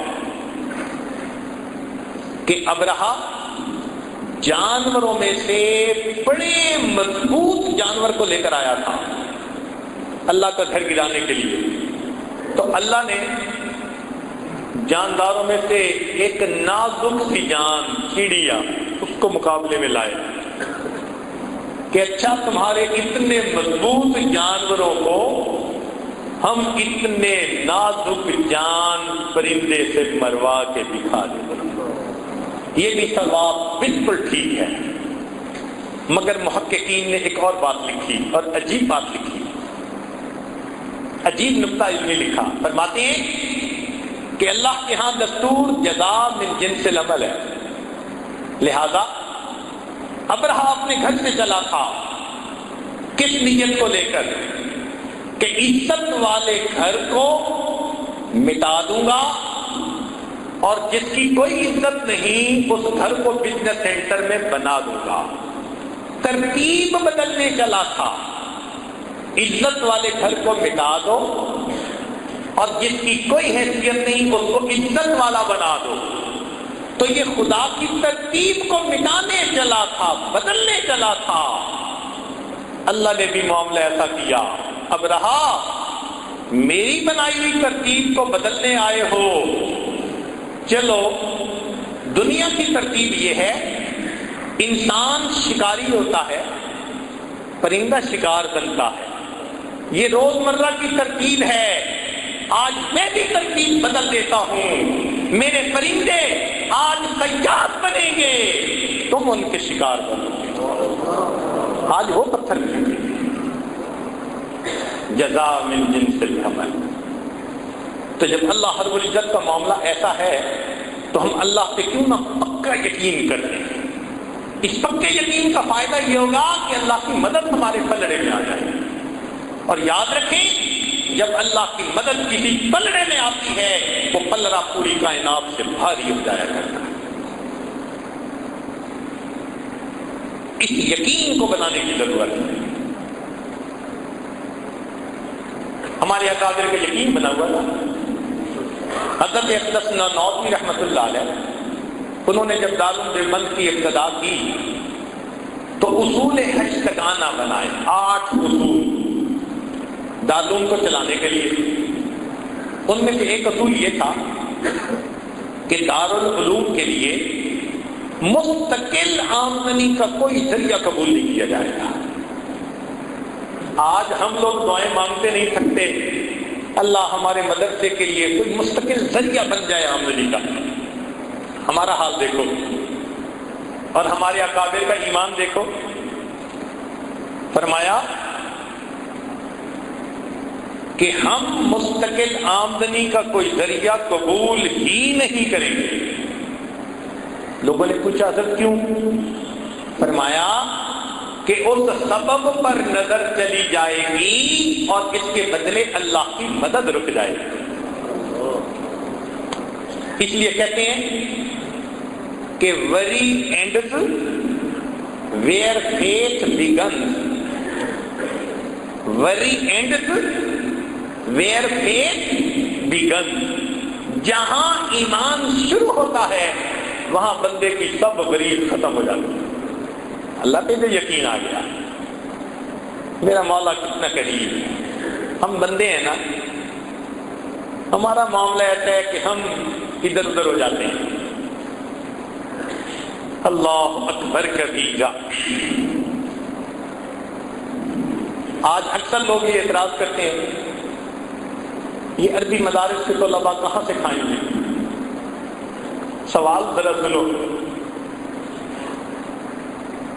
عربی مدارس کے طلباء کہاں سے کھائیں گے؟ تو ایک آسان جواب تو یہ کہ جہاں سے انبیاء کھاتے تھے وہیں سے ان کے ورثاء کھائیں گے۔ انبیاء نے آ کے ملازمتیں کی، اللہ نے پالا نا ان کو، اللہ ان کو بھی پالیں گے۔ اور ایک ہے تحقیقی جواب۔ اب ذرا سنیے، اس دنیا میں اللہ رب العزت نے ہر بندے کے سامنے کچھ نہ کچھ رکھ دیا ہے، اور وہ چیز اس کے رزق کا سبب ہے۔ کسی کے سامنے اللہ نے اینٹ کو رکھ دیا، وہ اینٹوں کو اینٹوں سے جوڑتا ہے، ہم اسے میسن کہتے ہیں، مستری کہتے ہیں، اور یہ اینٹ کو اینٹ سے جوڑنا اس کے لیے روزی کا سبب ہے۔ کسی کے سامنے اللہ نے کپڑے کو رکھ دیا، وہ کپڑے کو کاٹتا ہے، جوڑتا ہے، ہم اسے درزی کہتے ہیں، اور یہ اس کے لیے روزی کا سبب بن گیا۔ کسی کے سامنے اللہ نے لکڑی کو رکھ دیا، وہ لکڑی کو کاٹتا ہے اور جوڑتا ہے، ہم اسے کارپینٹر کہتے ہیں، یہ اس کے لیے روزی کا سبب بن گیا۔ کسی کے لیے اللہ نے چمڑا سامنے رکھ دیا، وہ چمڑے کو کاٹتا ہے، جوڑتا ہے، جوتے بناتا ہے، ہم اسے موچی کہتے ہیں، یہ اس کے لیے روزی کا سبب بن گیا۔ کسی کے سامنے اللہ نے لوہے کو رکھ دیا، وہ لوہے کے پرزے کھولتا ہے اور جوڑتا ہے، ہم اسے مکینک کہتے ہیں، یہ اس کے لیے روزی کا سبب بن گیا۔ وہ خدا کے بندو، کسی کے سامنے اینٹ رکھی، اللہ نے روزی دی، کسی کے سامنے لکڑی رکھی، اللہ نے روزی دی، کسی کے سامنے لوہا رکھا، اللہ نے روزی دی، کسی کے سامنے چمڑا رکھا، اللہ نے روزی دی۔ ان طلباء کے بارے میں پوچھتے ہو جن کے سامنے اللہ نے اپنے قرآن کو رکھ دیا ہے، ان کو وہ پروردگار روزی نہیں کھلائے گا؟ بتوں سے تجھ کو امیدیں، خدا سے نہ امیدی، بتوں سے تجھ کو امیدیں، خدا سے نہ امیدی، مجھے بتا تو صحیح اور کافری کیا ہے۔ یقین بنانے کی ضرورت ہے۔ اللہ رب العزت ہمیں اپنی ذات کے اوپر پکا، اپنے وعدوں پر پکا یقین عطا فرمائے۔ اب آخر میں قرآن مجید سے ایک مثال دے کے بات کو مکمل کرتا ہوں۔ سیدنا موسیٰ علیہ السلام کی والدہ، حکم خدا ہوا، اللہ تعالیٰ فرماتے ہیں وَأَوْحَيْنَا إِلَىٰ أُمِّ مُوسَىٰ أَنْ أَرْضِعِيهِ، ہم نے موسیٰ علیہ السلام کی والدہ کو وحی کی کہ تم اپنے بچے کو دودھ پلا، فَإِذَا خِفْتِ عَلَيْهِ، اور اگر تمہیں اس پہ ڈر آئے، خوف ہو کہ فرعون کے سپاہی فوجی پکڑ کے نہ لے جائیں، قتل نہ کر دیں، فَأَلْقِيهِ فِي الْيَمِّ، اس کو پانی میں ڈال دیں۔ پھر ہوگا کیا؟ اللہ فرماتے ہیں یَأْخُذْهُ عَدُوٌّ لِّي وَعَدُوٌّ لَّهُ، اس کو وہ پکڑے گا جو میرا بھی دشمن، اس کا بھی دشمن۔ یا اللہ، یہ بچہ دشمن کے ہاتھ میں جائے گا؟ فرمایا ہاں، وَلَا تَخَافِي وَلَا تَحْزَنِي، خوف نہ کھانا، گھبرانا بھی نہیں، إِنَّا رَادُوهُ إِلَيْكِ، ہم اسے تمہاری طرف لوٹائیں گے، وَجَاعِلُوهُ مِنَ الْمُرْسَلِينَ، ہم اسے رسولوں میں سے بنائیں گے۔ اب موسیٰ علیہ السلام کی والدہ عورت ہیں، اور ماں اپنے بچے کے بارے میں کتنی سینسیٹیو ہوتی ہے، اس سے امتحان، مگر اس عورت کو اللہ کی بات پہ یقین تھا۔ اس نے اپنے بچے کو ایک بکسے میں ڈالا اور بکسے کو پانی میں ڈالا۔ عقل اسے کہہ رہی ہے تیرا بچہ گیا، اس لیے کہ اگر تم بکسے کے اندر سوراخ بناؤ ہوا جانے کے لیے تو ان سوراخوں میں سے پانی جائے گا، بچہ ڈوب کے مر جائے گا، اور اگر اس کو واٹر ٹائٹ بناؤ تو بچہ دم گھٹ کے مر جائے گا، لہذا بچہ تمہارا نہیں بچتا۔ اب ماں کو عقل یہ کہہ رہی ہے، اور بچے کے بارے میں ماں کتنی سینسیٹیو ہوتی ہے۔ سبحان جائیں، قربان جائیں اس ماں کے یقین پر جو دیکھتے بھالتے ہوئے اپنے ہاتھوں سے اپنے بچے کو پانی میں ڈال دیتی ہے۔ واپس آ گئی، یہ بکسا تیرتا ہوا ایک ایسی جگہ پہنچا جہاں فرعون اپنی بیوی کے ساتھ چہل قدمی کر رہا تھا۔ اس کے گرد 800 غلاموں کا گھیرا تھا۔ ان میں سے کوئی ایک اس بکسے کو پکڑ کر لایا، اس نے کہا کھولو۔ اللہ تعالیٰ فرماتے ہیں اے میرے پیارے موسیٰ علیہ السلام، وَأَلْقَيْتُ عَلَيْكَ مَحَبَّةً مِّنِّي، ہم نے آپ کے چہرے پر محبت کی تجلی کو ڈال دیا تھا۔ چنانچہ جب بکسا آیا تو فرعون کی بیوی آسیہ نے کہا کھولو۔ جب کھولا تو خوبصورت بچہ، بیوی کی نظر پڑی، کہنے لگی لا تقتلوہ، اسے قتل نہیں کرنا، عسیٰ ان ینفعنا او نتخذہ ولدا، ہم اس سے نفع اٹھائیں گے، اسے اپنا بیٹا بنائیں گے۔ اب وہ فرعون جو ہزاروں بچوں کو ذبح کروا چکا تھا، بیوی کی اس بات کے اوپر کہتے ہیں جی بہت اچھا، ہوم گورنمنٹ کی پاور دیکھو کتنی ہوتی ہے۔ عورتیں کہتی ہیں جی خامد بات نہیں مانتے۔ ارے قرآن پڑھو، بڑے بڑے فرعون بیویوں کی بات مانتے رہے۔ بیوی نے کہا نہیں قتل کرنا، کہتے جی بہت اچھا، جیسے کہہ رہی ہو ایسے کریں گے۔ اب اس بچے کو گھر لے کے گئے۔ اس زمانے میں ڈبے کا دودھ نہیں ہوتا تھا، عورتیں دودھ پلاتی تھی۔ اللہ تعالیٰ فرماتے ہیں وَحَرَّمْنَا عَلَيْهِ الْمَرَاضِعَ مِنْ قَبْلُ، ہم نے آپ کے اوپر، ان کے اوپر عورتوں کا دودھ حرام کر دیا تھا۔ جو دودھ پلانے والی آتی بچہ دودھ نہیں پیتا، دوسری آئی، تیسری آئی، ساری رات یہی سلسلہ رہا۔ فرعون بڑا پریشان کہ بچہ دودھ نہیں پی رہا، بچہ روتا ہے۔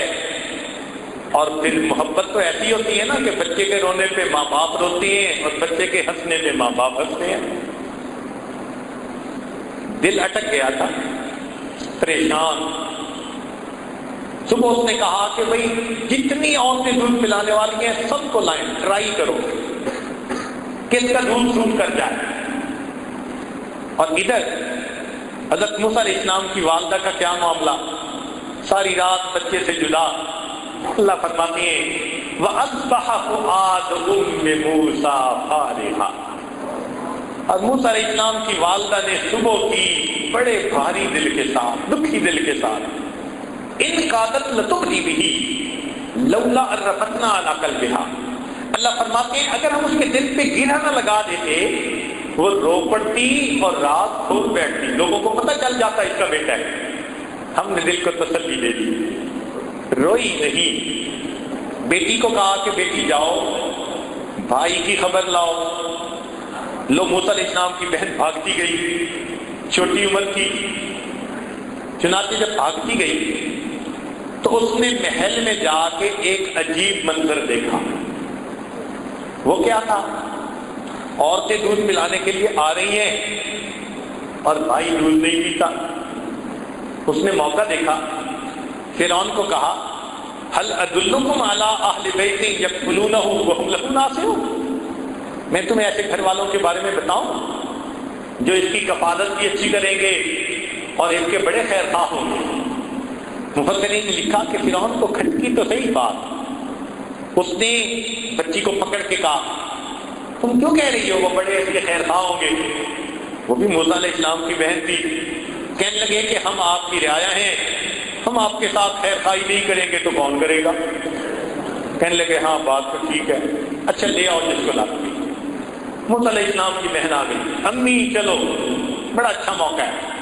موسیٰ علیہ السلام کی والدہ آئی، اس نے بچے کو فیڈ دینی شروع کی، بچے نے دودھ پینا شروع کر دیا، کو حرام مچ گیا۔ وہ جی ایک عورت کا دودھ اس بچے نے پی لیا۔ فرعون رات کا جاگا ہوا تھا، خدائی کا دعویٰ کرنے والا بدبخت نیند سے پریشان تھا۔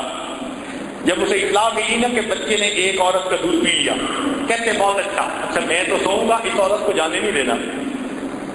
اب موسیٰ علیہ السلام کی والدہ وہاں، وہ 3 دن وہاں رہی۔ 3 دن کے بعد اس نے کہا کہ بھئی بات سنو، اپنا گھونسلہ اپنا کچا ہو یا پکا، مجھے تو اپنا گھر اچھا لگتا ہے، اس لیے مجھے گھر جانے دو۔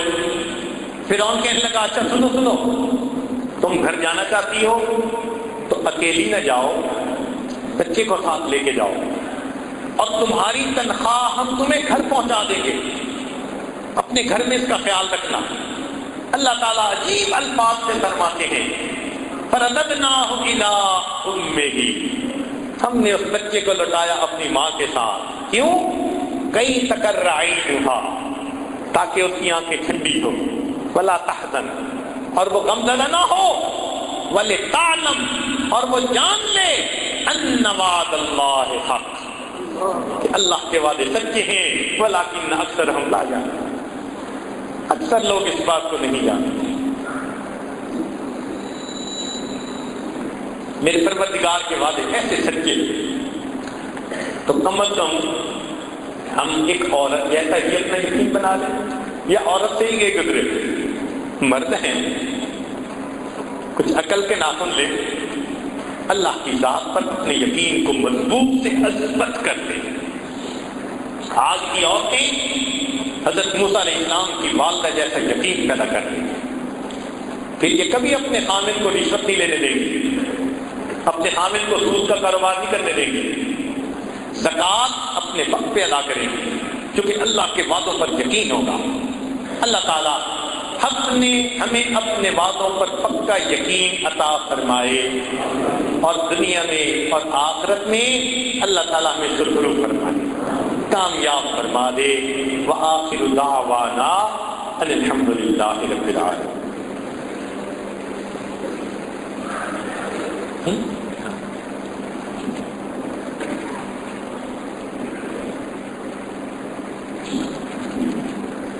ایک نکاح پڑھانا ہے، تھوڑی دیر اطمینان سے بیٹھے رہیے۔ محمد فہیم صدیق صاحب آپ ہیں؟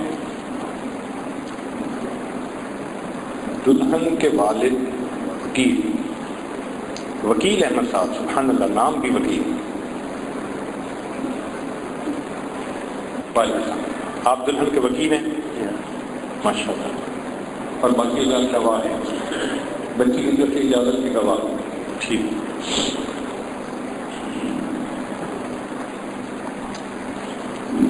الحمد لله نحمده ونستعينه ونستغفره ونؤمن به ونتوكل عليه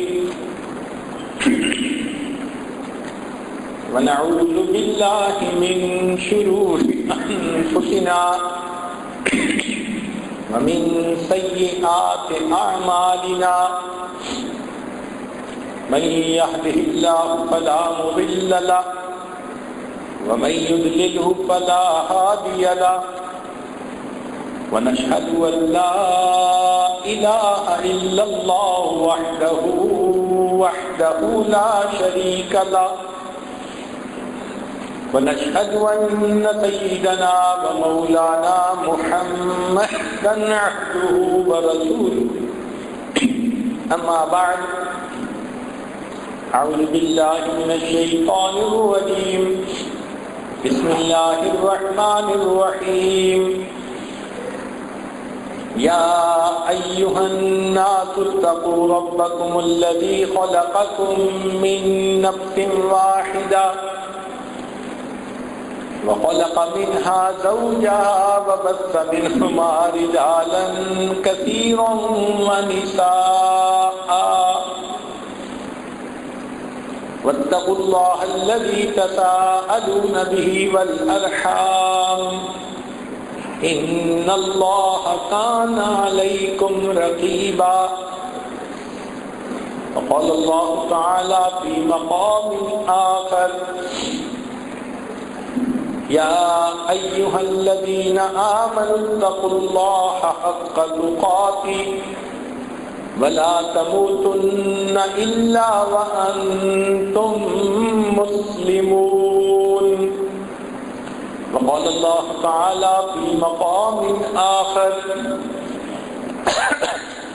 يا أيها الذين آمنوا اتقوا الله وقولوا قولا سديدا يصلح لكم أعمالكم ويغفر لكم ذنوبكم ومن يطع الله ورسوله فقد فاز فوزا عظيما وقال رسول الله صلى الله عليه وسلم النكاح من سنتي وفي رواية أخرى فمن رغب عن سنتي فليس مني سبحان ربك رب العزة عما يصفون وسلام على المرسلين والحمد لله رب العالمين اللهم صل على سيدنا ومولانا محمد وعلى آل سيدنا ومولانا محمد وبارك وسلم۔ وکیل احمد صاحب، کیا آپ نے مسلمان منیبہ انعم جو بیٹی ہیں محمد سلیم صاحب کی، ان کو محمد فہیم صدیق جو بیٹے ہیں حافظ محمد صدیق صاحب کے، ان کے نکاح میں بہیول حق میں 50,000 روپیہ جو بصورت زیور معجل دیا جائے گا بمطابق شریعت محمدی سامنے شریک گواہوں کے ان کے نکاح میں پیش کیا۔ جی دوبارہ پوچھتا ہوں، وکیل احمد صاحب، کیا آپ نے مسمات منیبہ انعام جو بیٹی ہیں محمد سلیم صاحب کی، ان کو محمد فہیم صدیق جو بیٹے ہیں حافظ صدیق صاحب کے، ان کے نکاح میں بہیول حق مہر 50,000 روپیہ بصورت زیور ادا ہوگا بمطابق شریعت محمدی سامنے شریک گواہوں کے ان کے نکاح میں پیش کیا؟ محمد فہیم صدیق صاحب، کیا آپ کے مسمات منیبہ انعام جو بیٹی ہیں محمد سلیم صاحب کی، ان کو اپنے نکاح میں بہیول حق میں 50,000 روپیہ بصورت زیور ادا کرنا ہوگا اور مطابق شریعت محمدی سامنے شریک گواہوں کے اپنے نکاح میں قبول کیا؟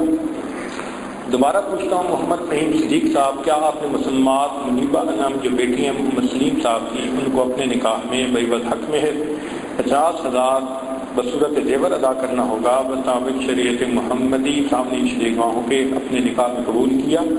بارک اللہ لک و بارک علیک و جمع بینکما فی خیر۔ فرما رہے ہیں کہ بہت سارے مردوں کی طرف سے اور عورتوں کی طرف سے یہ پیغام ملا ہے کہ وہ اس وقت بیعت ہونا چاہتے ہیں، تو بتائے ہونا چاہتے ہیں، تو دعا سے پہلے ان کو بیعت کے توبہ کے کلمات پڑھا دیں۔ جو احباب توبہ طائب ہونا چاہتے ہیں یا پہلے ہو چکے ہیں اس عاجز کے حال پر، وہ دل میں یہ نیت کر لیں کہ ہم پچھلے سب گناہوں سے سچی پکی توبہ کر رہے ہیں اور آئندہ نیکوکاری پرہیزگاری کی زندگی گزارنے کا دل میں ارادہ کر رہے ہیں۔ مذکورات تک اگر آواز جا رہی ہے اور وہ بھی بیعت ہونا چاہتے ہیں تو وہ بھی دل میں یہی نیت کر لیں۔ یہ عاجز خطبہ پڑھے گا، پھر چند کلمات پڑھائے گا جو آپ نے پیچھے پیچھے پڑھنے ہوں گے۔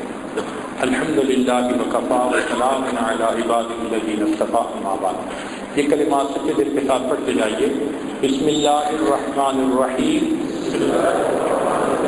لا الہ الا اللہ محمد الرسول اللہ، آمنت باللہ وملائکتہ وکتبہ ورسلہ والیوم الآخر والقدر خیرہ وشرہ من اللہ تعالی والبعث بعد الموت، آمنت باللہ کما ہوا بأسمائہ وصفاتہ وقبلت جمیع احکامہ اقرار باللسان وتصدیق بالقلب، اشہد ان لا الہ الا اللہ واشہد ان محمدا عبدہ ورسولہ، استغفر اللہ ربی من کل ذنب واتوب الیہ برحمتک یا ارحم الراحمین۔ چند معمولات سن لیجیے۔ 100 مرتبہ صبح شام درود شریف پڑھنا، اللہم صلی علی سیدنا محمد وعلی آل سیدنا محمد وبارک وسلم۔ 100 مرتبہ استغفار پڑھنا، استغفر اللہ ربی من کل ذنب واتوب الیہ۔ قرآن مجید کی تلاوت کرنا، ایک پارہ ہو تو بہت اچھا، ورنہ آدھا پارہ سے چلتے پھرتے لیٹے بیٹھے دل میں اللہ رب العزت کا دھیان رکھنا، دست بکار دل بیار، ہاتھ کام کاج میں مشغول اور دل اللہ تعالیٰ کی یاد میں مشغول۔ اور 5ویں بات ذکر قلبی یعنی مراقبہ روزانہ کرنا۔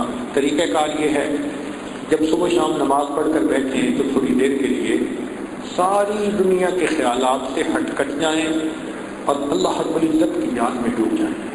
یہ سوچیں اللہ رب العزت کی رحمت آ رہی ہے، میرے دل میں سما رہی ہے، دل کی ظلمت اور سیاہی دور ہو رہی ہے اور میرا دل اللہ اللہ اللہ، یہ میرا دل بول رہا ہے۔ آپ نے زبان سے بولنا نہیں ہے، زبان تالو سے لگی ہوئی، دل بول رہا ہے اور میں سن رہا۔ ایسے آپ اگر تلاوت قرآن سن رہے ہیں کسی قاری صاحب کی، تو آپ اس کو سنتے ہوئے نہ جھومتے ہیں، نہ ہلتے ہیں، نہ زور لگاتے ہیں، کچھ بھی نہیں کرتے، بالکل خاموش ہو کے تسلی کے ساتھ کان لگا کر اس کو سن رہے ہوتے ہیں۔ ایسے ہی آپ نے پرسکون ہو کر تسلی کے ساتھ بیٹھ کے دل کے کان لگا کر دل کی اللہ اللہ سننی ہے۔ شروع میں نہیں سنیں گے، بیٹھے رہیں گے تو اللہ تھوڑے دنوں کے بعد دل کی طرف سے یہ ادراک عطا فرما دیں گے، اس کو ذکر قلبی کرنی ہے۔ ذرا غور کرنا، آپ میری آواز سپیکر پہ سن رہے ہیں تو سپیکر کے اندر کوئی جاندار بیٹھا ہوا ہے؟ بے جان چیز ہے نا۔ اس میں کیا ہے؟ ایک مقناطیسی فیلڈ ہے، اس میں ایک پردہ بنا ہوا ہے، وہ پردہ کھڑکھڑاتا ہے تو یہ آواز نکلتی ہے اس میں سے۔ اگر بے جان مادی چیز کے پھڑپھڑانے سے اللہ اپنے بندے کی آواز نکال دیتے ہیں تو کسی کے جاندار دل کے گڑ گڑانے سے اللہ اپنی آواز نہیں؟ جو محنت کرتے ہیں وہ سنتے ہیں اللہ اللہ کی آواز۔ یہ ذکر قلبی احادیث سے بھی ثابت، قرآن مجید سے بھی ثابت ہے۔ حضرت مفتی محمد شفیع رحمۃ اللہ علیہ، مفتی اعظم پاکستان، وہ اپنی تفسیر میں لکھتے ہیں کہ وَاذْكُرْ رَبَّكَ فِي نَفْسِكَ تَضَرُّعًا وَخِيفَةً، کہ تضرعاً وخیفہ کے الفاظ سے قرآن مجید سے ذکر قلبی کا ثبوت مل رہا ہے۔ اور احادیث تو حضرت شیخ الحدیث رحمۃ اللہ نے فضائل ذکر میں بہت ساری لکھی، تو آپ اس کو کریے اور پھر اس کی کیفیت دیکھیے کیا ہوتی ہے۔ اللہ تعالیٰ نے بیدار دل بنا دیا، دل بیدار ہو جائے تو پھر زندگی گزارنے کا مزہ آتا ہے۔ اب تھوڑی دیر کے لیے اس کی مشق کر لیجیے دعا سے پہلے۔ طریقہ یہ ہے کہ آنکھوں کو بند کر لیں، سر کو جھکا لیں، دنیا اور جو کچھ دنیا میں ہے اس سے ہٹ کٹ کے اللہ رب العزت کی یاد رکھیے۔ آنکھوں کو بند کر لیجیے، براقبہ کر لیجیے۔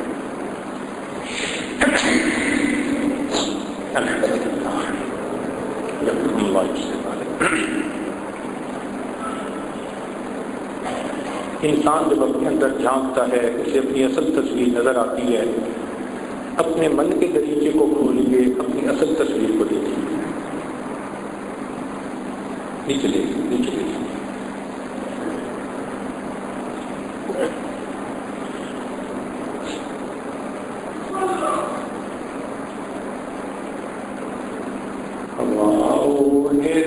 والا دل بدل دے، میرا غفلت میں ڈوبا دل بدل دے، ہوا و حرص والا دل بدل دے، میرا غفلت میں ڈوبا دل بدل دے،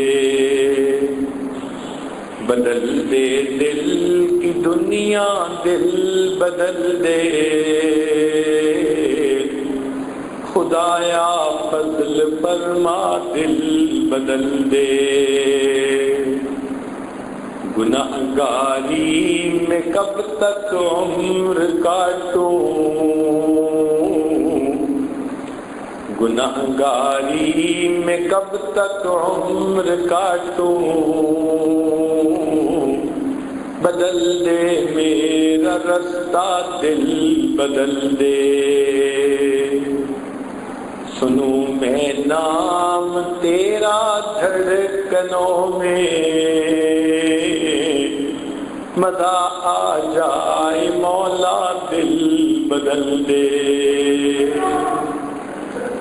ہٹا لوں آنکھ اپنی ماں سوا سے، جیوں میں تیری خاطر دل بدل دے، یہ کیسا دل ہے سینے میں الہی، جو زندہ بھی ہے مردہ دل بدل دے، تیرا ہو جاؤں اتنی آرزو ہے، بس اتنی ہے تمنا دل بدل دے، میری فریاد سن لے میرے مولا، بنا لے اپنا بندہ دل بدل دے، گنہگاری میں کب تک عمر کاٹوں، بدل دے میرا رستہ دل بدل دے۔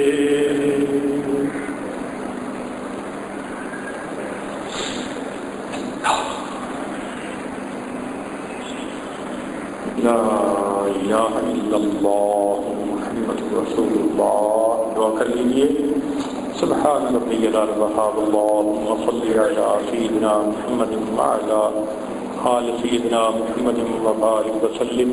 اے مالک، ہم آپ کے آج مسکین بندے ہیں، ہمارے گناہوں کو معاف فرما، خطاؤں سے درگزر فرما، عیبوں کی پردہ پوشی فرما۔ اللہ ہمیں اپنی ذات کا کامل یقین عطا فرما۔ میرے مولا ہمیں شک سے محفوظ فرما، شرک سے محفوظ فرما، کفر سے محفوظ فرما، بدعات سے محفوظ فرما۔ اللہ ہمارے ایمان کی حفاظت فرما، رب کریم عزت کی حفاظت فرما۔ اے اللہ ہمیں ذلت سے محفوظ فرما، قلت سے محفوظ فرما، علت سے محفوظ فرما۔ اللہ ہمارے ساتھ درگزر کا معاملہ فرما، آنے والے وقت کو گزرے وقت سے بہتر فرما، آنے والی زندگی کو گزری ہوئی زندگی کا کفارہ بنا۔ اے کریم آقا، ہمیں نماز کی حضوری نصیب فرما، سجدے کا سرور نصیب فرما، قرآن پاک پڑھنے کا لطف نصیب فرما، رات کے آخری پہر کے مناجات کی لذت نصیب فرما، ایمان حقیقی کی حلاوت نصیب فرما۔ اے کریم آقا، ہمارے ساتھ درگزر کا معاملہ فرما۔ اللہ بے اولادوں کو نیک اولاد عطا فرما، جو صاحب اولاد ان کی اولادوں کو نیکوکار بنا، فرما بردار بنا، ماں باپ کی آنکھوں کی ٹھنڈک بنا۔ جن گھروں میں جوان بچے بچیاں موجود ہیں، ان بچوں کے مستقبل کو روشن فرما، ماں باپ کے لیے فرض ادا کرنے آسان فرما۔ اللہ جو کاروبار کی طرف سے پریشان، ان کی پریشانیوں کو دور فرما، جو گھر بار کی طرف سے پریشان، ان کی پریشانیوں کو دور فرما۔ اے کریم آقا، ہمارے ساتھ درگزر کا معاملہ فرما۔ اللہ بچہ پریشان ہوتا ہے، ماں باپ کی طرف دوڑتا ہے، بدلہ پریشان ہوتا ہے، پروردگار کی طرف لوٹتا ہے۔ اے بےکسوں کے دستگیر، اے ٹوٹے دلوں کو تسلی دینے والے، اے خالی جھولیوں کو بھر دینے والے، میرے مولا ہم نے بھی تو جھولیاں پھیلائی ہیں، اپنی رحمت سے ان کو بھرپور فرما۔ اللہ ہم نے دیکھا ہے، ماں اپنے بچے کو نجاست میں لچڑا ہوا دیکھے تو ماں اسے پھینک نہیں دیتی، چھوڑ نہیں دیتی، سمجھتی ہے یہ تو نادان ہے، بیٹا تو میرا ہی ہے، وہ بچے کو دھو لیتی ہے، سینے سے لگا لیتی ہے۔ اے کریم آقا، ہم بھی گناہوں کی نجاست میں لچڑے ہوئے ہیں، میرے مولا ہمیں اپنی نگاہوں سے گرا نہ دیجیے، اللہ ہمیں اپنے درد سے دھکا نہ دے دیجیے، ہمیں نفس اور شیطان کے حوالے نہ کر دیجیے۔ اللہ زندگی میں کبھی بھی بے سہارا نہ فرما، کبھی بھی بے آسرا نہ فرما، کبھی بھی اپنے در سے دور نہ فرما۔ ایک رحمت کی نظر ہم پہ ڈال کے دھو لیجیے اور ہمیں اپنی رحمت کی چادر میں چھپا دیجیے۔ اللہ، یوسف علیہ السلام نے اپنے بھائیوں کو معاف کر دیا تھا، آپ یوسف علیہ السلام سے زیادہ قریب ہیں، آپ اپنے بندوں کو معاف فرما دیجیے۔ میرے مولا، ہم نے دنیا میں دیکھا ہے، ماں باپ کے دل میں جو آپ نے شفقت بچوں کی ڈال دی ہے تو وہ بچوں کی چھوٹی چھوٹی تمنائیں پوری کر کے خوش ہو جاتے ہیں۔ اللہ، آپ بھی ہماری ان دعاؤں کو پورا کر کے ہمیں خوش فرما دیجیے، میرے مولا مہربانی کر دیجیے، رب کریم رحمت کا معاملہ فرما دیجیے۔ اے اللہ، ہمارے ساتھ درگزر کا معاملہ فرمائیے۔ اے اللہ، آپ ہی نے تو ارشاد فرمایا ہے، وَأَمَّا السَّائِلَ فَلَا تَنْهَرْ، اور سوالی کو انکار نہ کرو، جھڑکی نہ دو۔ جب ہم کمزوروں کو حکم ہے ہم سوالی کو انکار نہ کریں، اے مولا ہم بھی تو آپ کے در کے سوالی ہیں، اللہ آپ بھی انکار نہ فرمائیے، اے اللہ آپ بھی انکار نہ فرمائیے۔ اے اللہ، ہم یہ بات اچھی طرح جانتے ہیں، جو آپ کے در سے خالی اٹھتا ہے وہی بدبخت ہوتا ہے، وہی شقی ہوتا ہے۔ اے اللہ، آپ کے در سے خالی نہیں جانا چاہتے، رحمت فرما دیجیے۔ کریم آقا، آپ کو اس وقت تک منانا ضروری ہے جب تک کہ آپ راضی نہیں ہو جاتے۔ اے اللہ، راضی ہو جائیے، راضی ہو جائیے، اے کریم راضی ہو جائیے، پیارے اللہ راضی ہو جائیے، یا حنان راضی ہو جائیے، اے منان راضی ہو جائیے۔ اللہ، جس طرح ایک اپاہج عیالدار سخی کے دروازے پہ جاتا ہے اور بڑی امید سے دروازہ کھٹکھٹاتا ہے، اگر یہ دروازہ کھل گیا میرے بچوں کا فاقہ ختم ہو جائے گا۔ اللہ اس عیالدار اپاہج سے ہم زیادہ محتاج ہیں اور آپ دنیا کے سخی سے زیادہ سخی ہیں۔ آج آپ کا دروازہ ہم کھٹکھٹا رہے ہیں میرے مولا، ہم جانتے ہیں یہ دروازہ کھل گیا نیک بختی آ جائے گی، نیکی دل میں آ جائے گی۔ اللہ رحمت کا دروازہ کھول دیجئے، اے اللہ در در کے دھکے کھانے سے بچا لیجئے، رحمت کا معاملہ فرما دیجئے، دوستی کے رنگ میں دشمنی کرنے والوں سے محفوظ فرما دیجئے۔ اے اللہ ہمارے اس ملک کی حفاظت فرما، جس مقصد کے لیے یہ حاصل کیا گیا اس مقصد کو پورا کرنے کی توفیق عطا فرما، اس کو دین کا قلعہ بنا دیجئے، امن کا گہوارہ بنا دیجئے، اسے نبی علیہ السلام کی سنتوں کا مرکز بنا دیجئے۔ اے اللہ ہمارے تینوں حرم کی حفاظت فرما، مدارس عربیہ کی حفاظت فرما، دعوت و تبلیغ کے کام کی حفاظت فرما، جہاں اللہ اللہ ہوتی ہے ان خانقاہوں کی حفاظت فرما، اقامت دین کی کوششوں کی حفاظت فرما۔ پوری دنیا میں جہاں بھی مسلمان پریشان ہیں اللہ سب کی پریشانیوں کو دور فرما۔ اے کریم آقا، ایک مرتبہ قبیلہ طے کی عورت نبی علیہ السلام کے سامنے ننگے سر آ گئی تھی تو محبوب نے اپنی چادر سے اس کے سر کو ڈھانپ دیا تھا۔ اللہ آج آپ کے محبوب کی امت اقوام عالم کے سامنے ننگے سر کھڑی ہے، اللہ امت کا سر ڈھانپ لیجیے، اللہ امت کا سر ڈھانپ لیجیے، اے میرے مولا امت کا سر ڈھانپ لیجیے، اللہ امت کا سر ڈھانپ لیجیے، مہربانی فرما دیجیے، اے اللہ رحمت کا معاملہ کر دیجیے، کریم آقا مہربانی کا معاملہ فرما دیجیے۔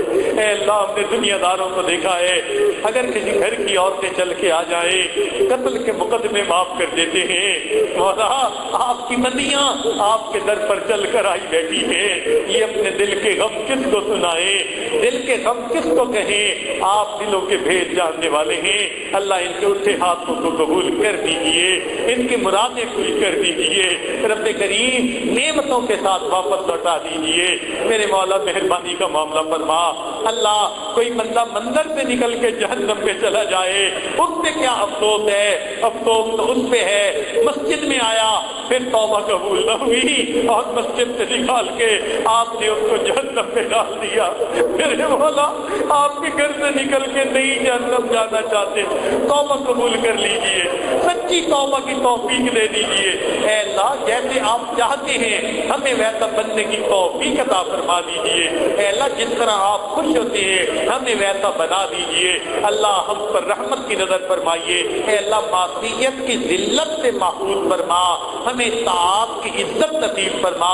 ہمارے ہاتھ گناہ کے لیے اٹھنا چاہے اٹھے ہاتھوں کو واپس فرما، قدم بڑھنا چاہے بڑھتے قدموں کو واپس لوٹا، پیشانی کے بالوں سے پکڑ کر اللہ میں نیکی کرنے کی توفیق عطا فرما۔ جن دوست احباب نے، مردوں نے، عورتوں نے خط کے ذریعے، فون کے ذریعے، پیغاموں کے ذریعے دعاؤں کے لیے کہا یا کہنا چاہتے تھے نہیں کہہ سکے، آنا چاہتے تھے نہیں آ سکے، اے اللہ ان سب کو ان دعاؤں میں شامل فرما۔ ہمارے والدین عزیز اقارب مشائخ جو فوت ہو چکے ان کی مغفرت فرما، جن کی آپ نے مغفرت کر دی قرب کے اعلیٰ درجات عطا فرما۔ اس مسجد کے نمازیوں پر خصوصی رحمت نازل فرما، اہل محلہ پر خصوصی رحمت نازل فرما۔ پروردگار عالم ہماری ان دعاؤں کو اپنی رحمت سے قبول فرما۔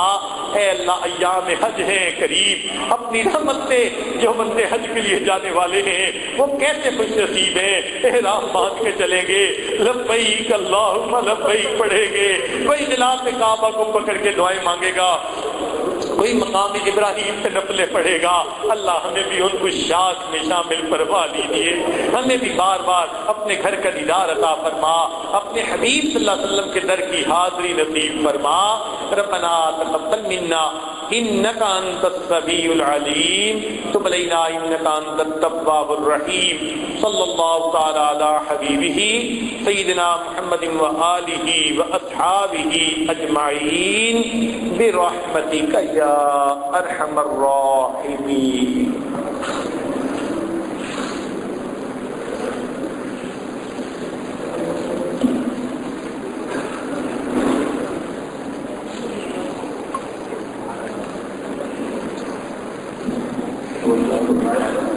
جو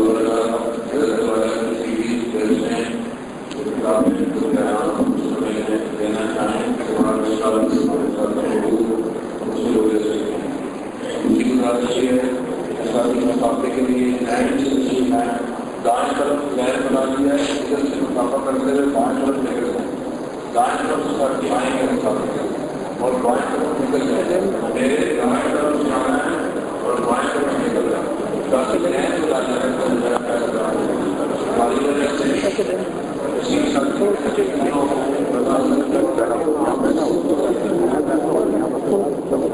سے پیچھے